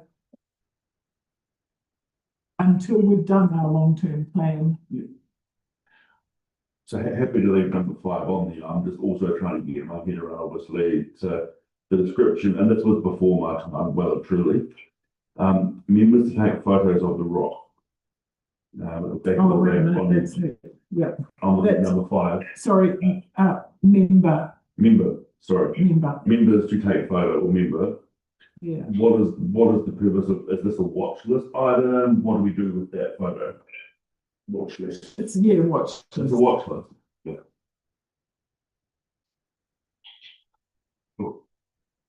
Chris had some concerns about the, Stability of the. yeah, retaining about wall. the rock continuing to fall behind a retaining wall and then have an impact on the retaining wall. So that was an issue. Thank you. So long-term plan, leave it as it is. You know, I shrink some of the, this example, like number 3, can I shrink some of that information? Or do we still need all those costs in there? I think it's a good idea to leave some of those costs while we're still going through these. No problem. I did look at that. No problem. Township upgrade debt, number 11, though, we can get rid of that because we have made a decision to decrease that debt, and in our last long-term plan. So that's already underway.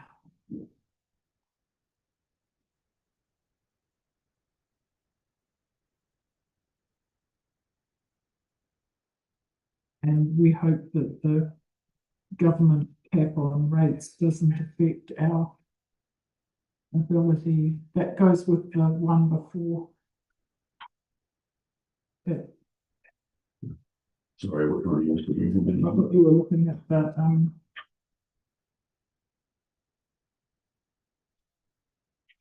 remove number of events. oh, number 13. Sorry, I missed that one. There was another question, was the ramp. What note did I make here? There's absolutely nothing.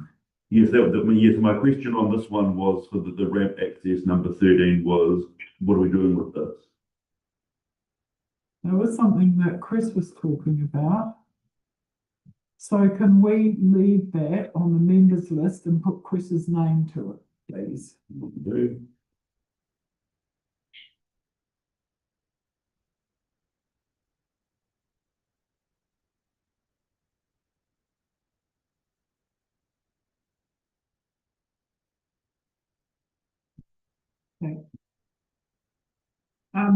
And on the members list, Yes. also that 150-year celebration thing, it has to be on LTP. Because there's implications there, but it also needs to be on the member list for us to form a working group to look at what we might do No problem. for our 150-year celebrations.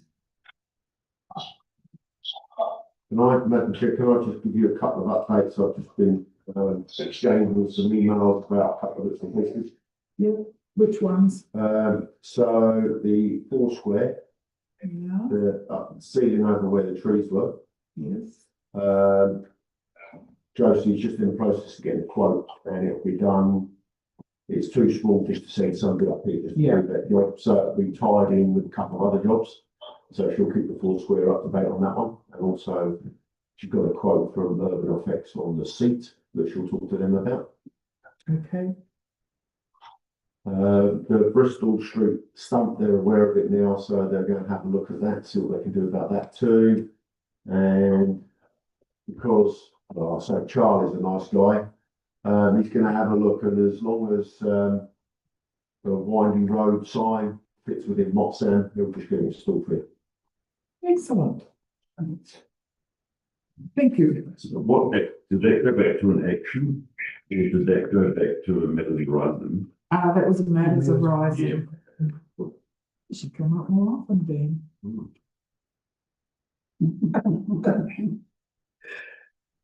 Get excited. Okay. Right, moving on from there, are you right now with that, Nathan? So yes, manager, before you move on very quickly, what I'm planning on doing is transposing, getting rid of what we talked about, transposing it into this new template, which I want to circulate to the community board to make sure I've got it in the right places, and so I get your feedback on it, that would be great. You will let you know. I'm sure you will. All of us. Excellent. Might be separate, Yeah. Hello, council update. Page 34. Is that the council update, Madam Chair? Yes. Yeah, I mean, it's pretty well explanatory, the line of credit that was discussed, and council supported that as we transition over to the Hanmer Water Services Limited. But probably the one item there that you will be specifically interested in is the South Block Working Group, the appointment of councillors. So we have appointed, say, there, Councillor Tom Davies and Brett Jones to consider that working group. The likelihood of that group, 2 members from the Runanga and Kaikoura, and we're working with the officer Graham Abbott in considering how and what and when, and just some very high level discussions on the Queen Mary side south. So that likely for those that this is a think tank which will then come to council in its entirety. So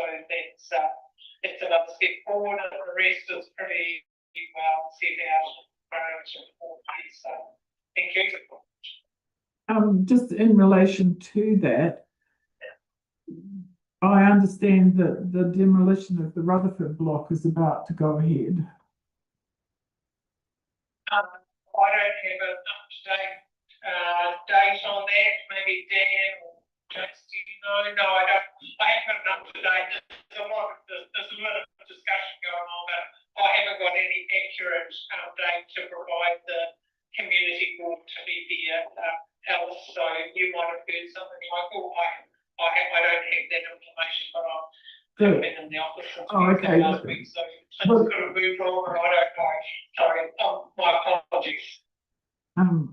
Yeah, the local information, the local grapevine is that the fill from it is going to be placed in the horse paddock down there. So, and so that was going to happen within the next few weeks. So, I don't know, so I can't give guidance on that at all. My apologies. okay. But if you do find out something, it would be great to know. Thank you. Just going back to the line of credit for Kaikoura Huranui. Yeah. So that money is only for the first 12 months. And So I'm going to ask him to answer those questions. So, yeah. So that's for the next 12 months. And so what effect will that have on council debt? Like, because the the discussion was that all the debt that sits with the water supplies would be going to Kaikoura. Well, you know, we're funding it now for another 12 months, so that it means that there is a debt cap there for another. This was 1.5 million provides some working capital to the company. Okay. While we go through the process of getting acceptance from the local government funding agency. Once the local government funding agency provides direct loan funding to the company, once it's at that point, the debt will formally transfer between council and the company. So this was just a provision to make sure that they've got some funds to do some work in the meantime. So we do expect that acceptance of the company from the local government funding agency in the next couple of months, but it might not be on the 1st of July as we had previously hoped. But regardless, there will be a transfer of debt to the company on the 1st of July 27, but it may be in the form of a financial asset that the council will hold in the meantime. So what effect does that have on our debt cap for the next 12 months? No, it won't. It won't. If we've got it as a direct asset, direct financial asset to the company, it actually comes off our external debt, becomes part of our net debt, and that's what the covenants that we need to abide by. Yeah, so it will be the same as if the debt has actually transferred directly from council to the company. Okay. But there will be more another report to council about our running reserve. But this was purely just a little bit of working capital money in the meantime. It wasn't the entire amount of debt. It was the entire amount of debt relating to Three Waters and its own vicinity of 78.4 million. All right, thank you. And then further down in the second paragraph there, it talks about clause 9. Officers were asked to include at clause 9 of the agreement the ability to recover debt through withholding funds. And then the next sentence, what does all that mean?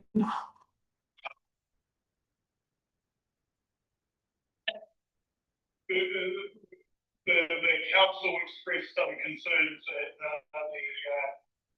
the company might take money and run, but strangely enough, they're still going to be floating about. So it was just a process to make sure that there was no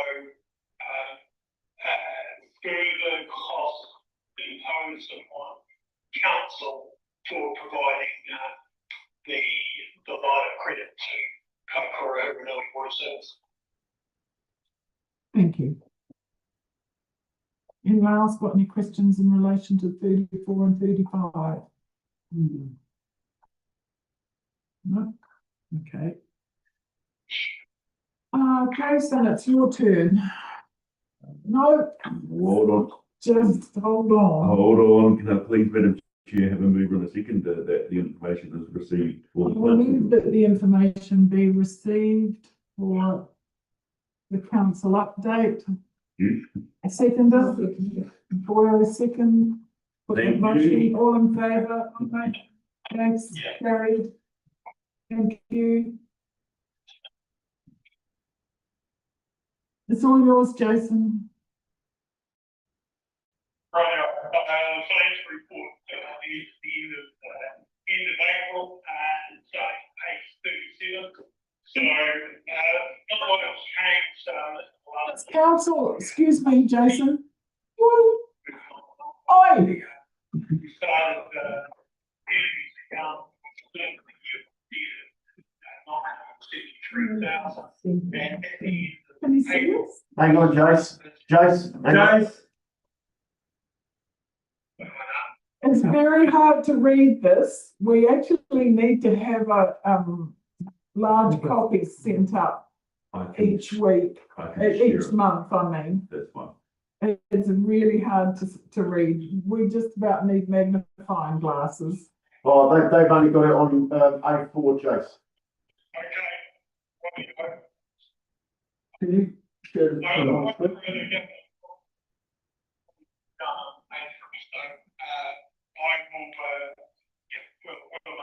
so apologies. No, I can't access. You know, I'll do my best to get into it. Can you guys see it with your glasses on? No. Okay, just, I was to try and share it. he's trying to share it, but Nathan's trying to share it, but if he can't, just take us through it and we just have to peer at it.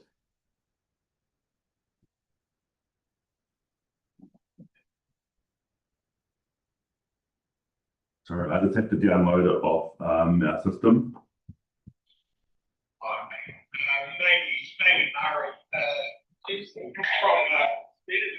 Murray, from Hugh Murray's street.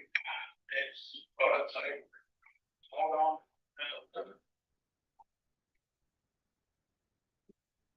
And then you have to make Murray's one bigger.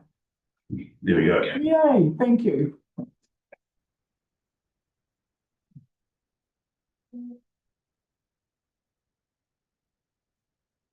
I don't need my glasses now. Excellent. Yep, that's good. Okay. Right, so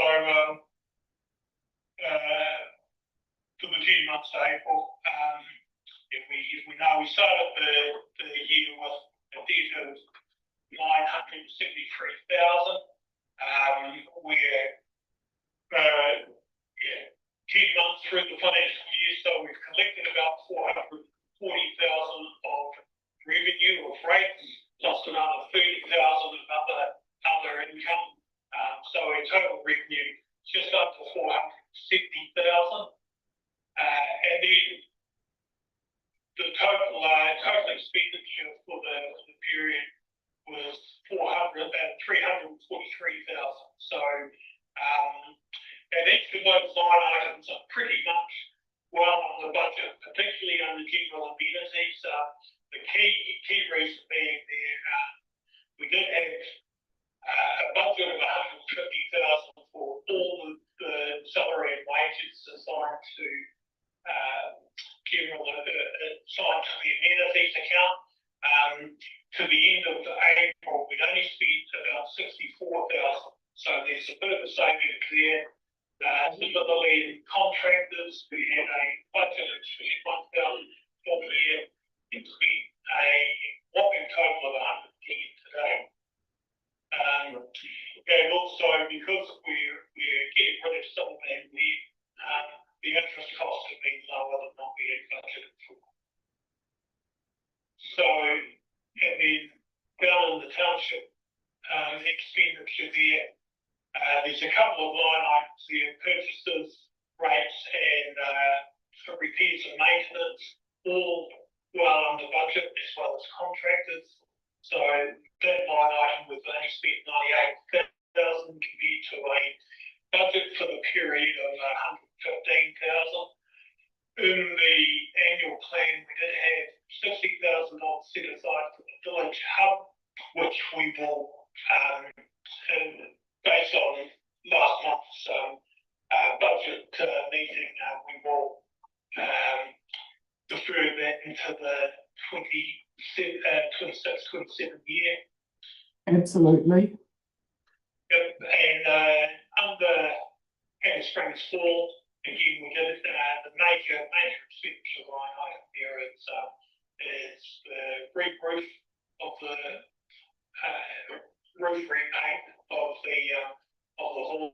We had a budget of 25,000 that had been carried over from the previous year and still not done. So we have specifically carried that over to the next financial year as well. Thank you. In fact, the only line item there we have overspent has been in the pavilion, where we had spent a little bit of work on repairs to the oven and the glass washer in the pavilion, which we hadn't specifically budgeted for. Fine.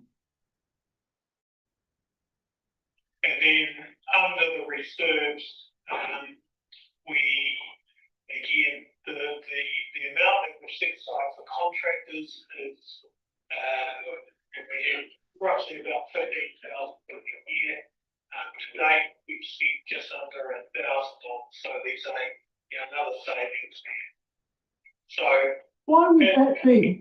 I mean, where did that amount of money come from in the first place? What did you base the 15,000 on, and why is it so much lower? Or is there more to come in? More? we'd expect there'd be more to come in, but I don't have anything to justify that. The original budget was done way back in the during the long-term plan process, and there was a whole lot of routine work that we had set aside. What we will do as part of the exercise for the long-term plan is go back to those base assumptions of the particular work that was required, just to make sure it's still valid moving forward. But that's where that original budget comes from, so I can't sort of comment too much more than that, but without going back to the original activity-based budgeting work that the various teams did at that time. So for those large amounts, you will go back and look at what they were based on, so that if we need to carry it forward, we know what it is. Thank you.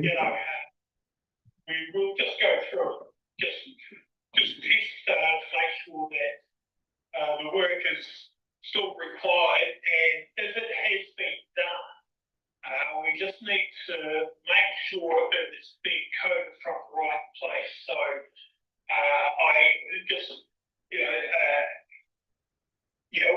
with us moving to a new computer system at the start of the year, there could have been some level of miscoding taking place, because just looking at the streams as a whole, all of the contractors' expense significantly lower than what we had announced. So it probably is just an opportunity when I have some breathing space to just go back and just make sure that what we were expecting to have spent was actually spent, or if it wasn't spent, that'll give us the answer why we've got a major variance, but that will give us an indicator of how we'll need to set the budget moving forward. Thank you.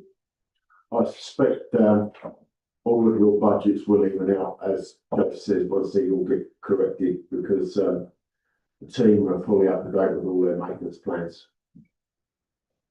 So. We haven't changed as much as we thought we Currently, had. closing balance for the amenities account sitting at just under 850,000, which is about 160,000 lower than what we had we're predicting. But yeah, there are the variants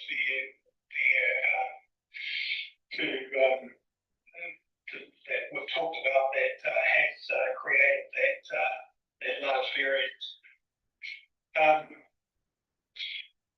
Then we move to the track network group. Sorry, can I ask one question? Just going back to that, like that reserves expenses, those contractors will only be contractors for our local reserves as opposed to district reserves, won't they? Yeah, and that's where there is a little bit of digging required to make sure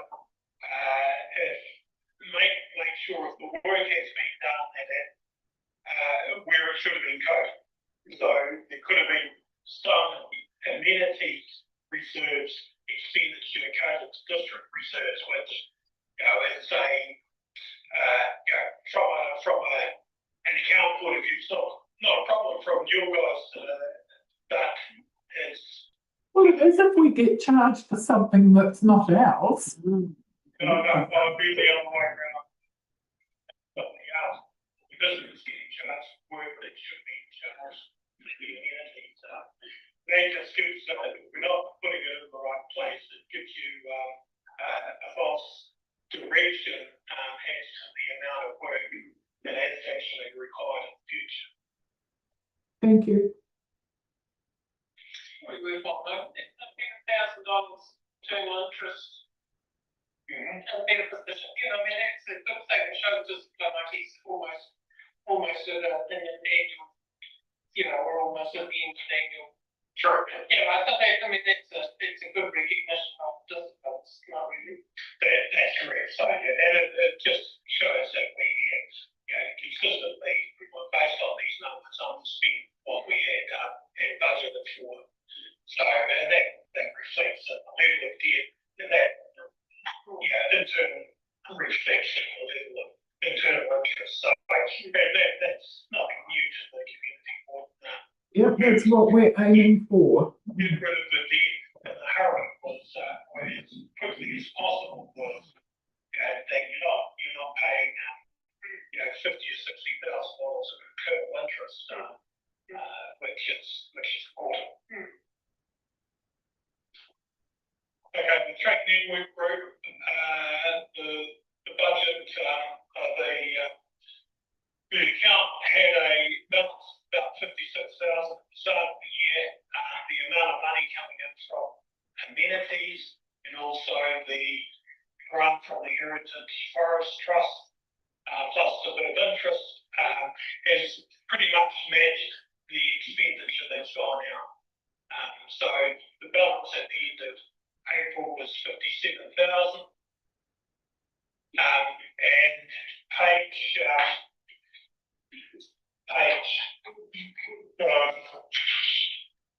41 of your agenda is a full breakdown of the movements in the track network group. Actually, the balance is about right. Page 38, top of page 38 is an account, a fund we have, weather contingency fund, which is where we've put money aside from the amenities rate to put into a fund to deal with any major weather-related works. If there's major weather bomb, we've got a fund to be able to some of that work, particularly in the reserve areas. So the balance of that account is $49,000. We've only recorded about $750 of weather-related expenditure. There is probably a level of wages that we need to account for that as well, and that from the major wind event we had at Lake Weekend last year. So there will be an additional wage cost which we will be sitting under amenities that potentially could come out of this account. So Jason, can we have that update as soon as possible, because the track network group are doing a lot of this work themselves, but they've got $5,000 which they themselves are putting towards weather contingency work, but they did ask us to match fund it, and when Tom and I were at the last meeting, we did talk about match funding it with another $5,000 out of our weather contingency fund. So if you can keep that in mind, but also find us an up-to-date figure for that fund, for the weather contingency fund, please. Certainly the fund is there to be used, and it's used at your discretion. So if you tell me to transfer $5,000 from that account, from the weather contingency fund, Yeah, we want to know that we've got 5,000. Do that. We want to know we've got 5,000 to transfer. Well, you've got almost 40,000, 50,000 to transfer, so, I Yeah. think you've got the ability to do so. Yeah, but I'll do an update. if there's wages to come, then I'm sure there's going to be quite a lot. Yeah, sure, okay. Oh, okay, sorry, Jason. Jason, Nathan's got a question. Just a comment, I have fixed from our last conversation, all the invoices from Jeff Hill contracting. Thank you, So yes. I don't know if all of those are on that sheet. They're not. I don't think they will be looking at that. They're not. So Yeah, they will be coming through.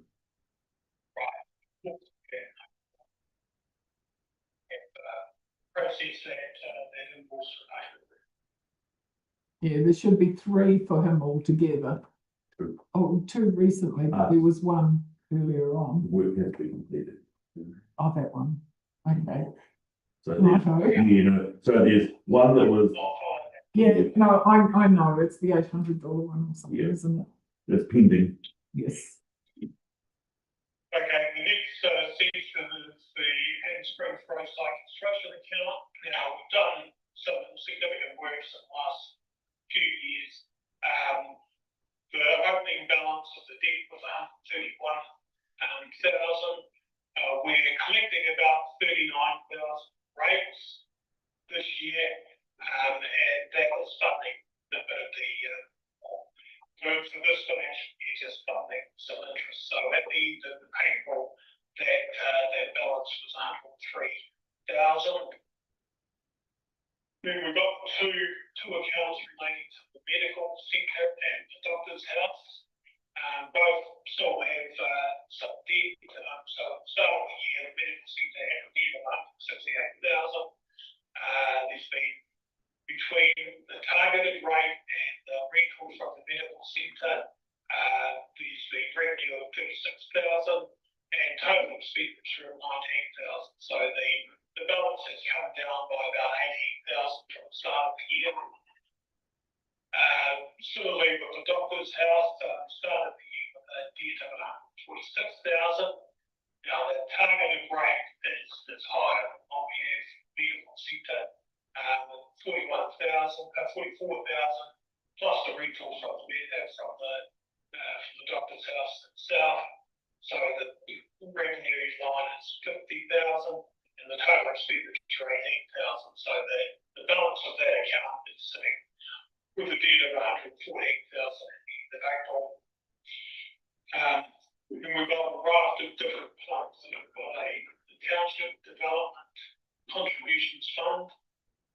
Started the year with a debt of 257,000. We've had a significant amount of development contribution recognised during the financial year, was 122,000. So that's brought that balance down to about 124,000 at the end of April. We've got an old development contribution fund relating to walkways, and it's got a balance of 13,500 sitting in there. If we look over the next page, 39. Can I just ask a question in relation to the walkway fund? So, that fund there, is that something that we can use to, for instance, you know, like a walkway area if we're upgrading the village green? Yep, I think I've sort of alluded to the fact we could, transfer it to the track network group in the past, but. Oh, no. No. So it can be used for that purpose.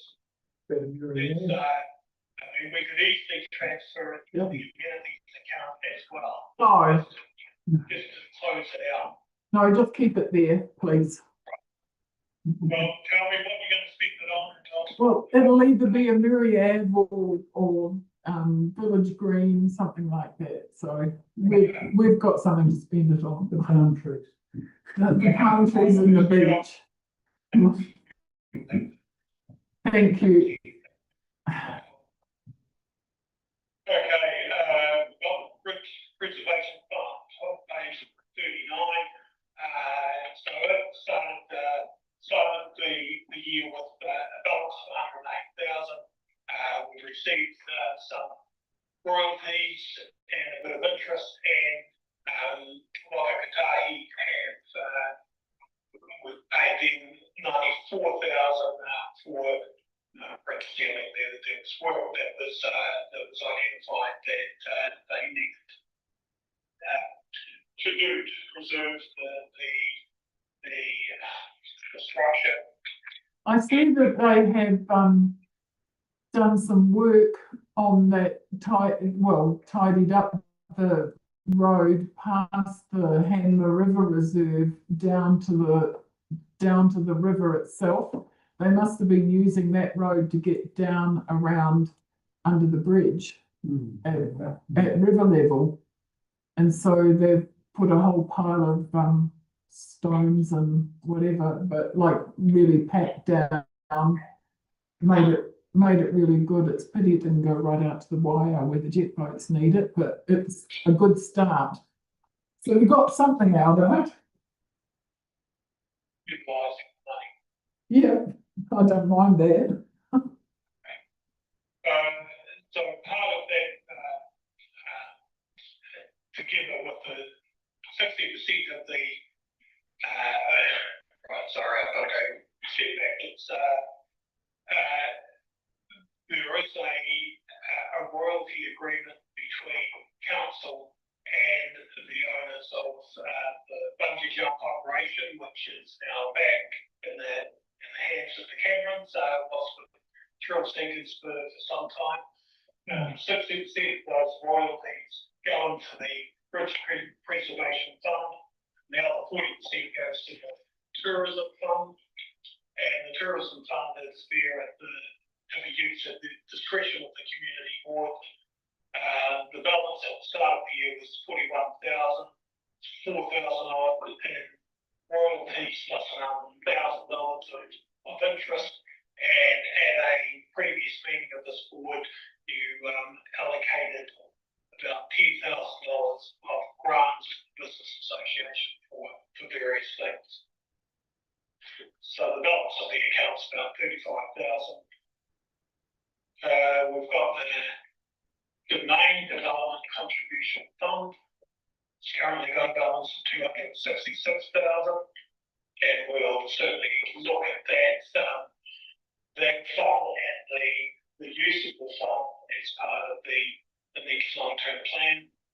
Similarly, we've got set some money aside for the pavilion, called the Pavilion Fund. And that's got a balance of about 27. We've talked about the reserve contestable fund before, and that's got a balance of 81,000.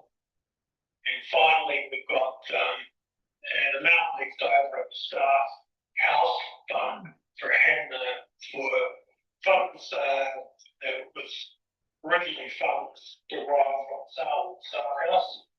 As it sort of indicates, we've done significant work in a couple of the reserves there, and at the moment we saw 31,500 sitting in that account. So this is the fund that we were talking about for the disc golf? Yeah, I believe there has been, that if that's been earmarked for that, we don't specifically have a budget for it, but we can simply make sure that it's earmarked for the future. Well, hopefully it's going to happen soonish, but we will. Yeah, when the work's done, so you know that these are not there to be used for that purpose, and so at the end of the financial year, it's 32,000 is at whatever the cost of the disc golf to come out of that. We've got a fund. Do you need to recommend? Utilising that fund for the purpose that it was set aside for. Do you need a recommendation from us that that fund is where the disc golf will come from?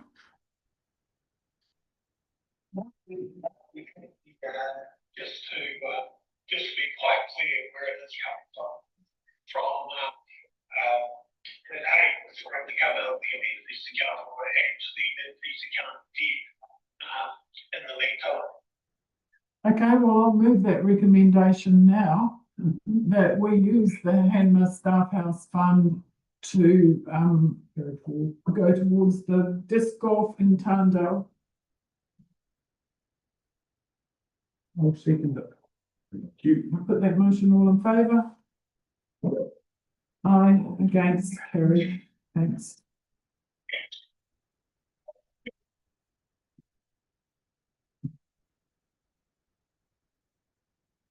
Carry on.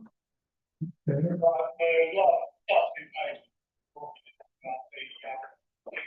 fund for reconciliation of page speeding the development of the traffic, and forest traffic, which we developed some 37,000 we've discussed. Thank you. Any questions from anybody? Is he going to be part of a workshop? Yeah, you don't have any update on when we would be having an LTP workshop at this stage? No, not at this stage. Between Dan and I and the rest of the executive team, we've got to start planning it out properly. But the key input is from all the community committees and community boards, so you won't be forgotten through it. We just need to structure our time frames. We've got a little bit of time to do so. Okay, let us know. Thank you. And no other questions? No? I'll move that the information be received. Seconder? Gloria, motion, all in favour? Aye. Against, carried. We're at the end. Is there anything else that we have missed that we need to Not that I can deal think of with? anything. Okay. We have a closing parakia. Kua mutu a matou mahi mo tēnā wā. Mana aki tia mai matu katoa. O mātou hoa, o mātou whānau, ao ki te aorangi. Our work has finished for the moment. Bless us all, our colleagues, our families, and peace to the universe. Thank you.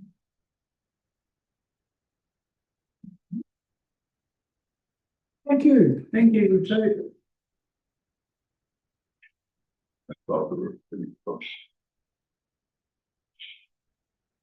Cool. Recording is also.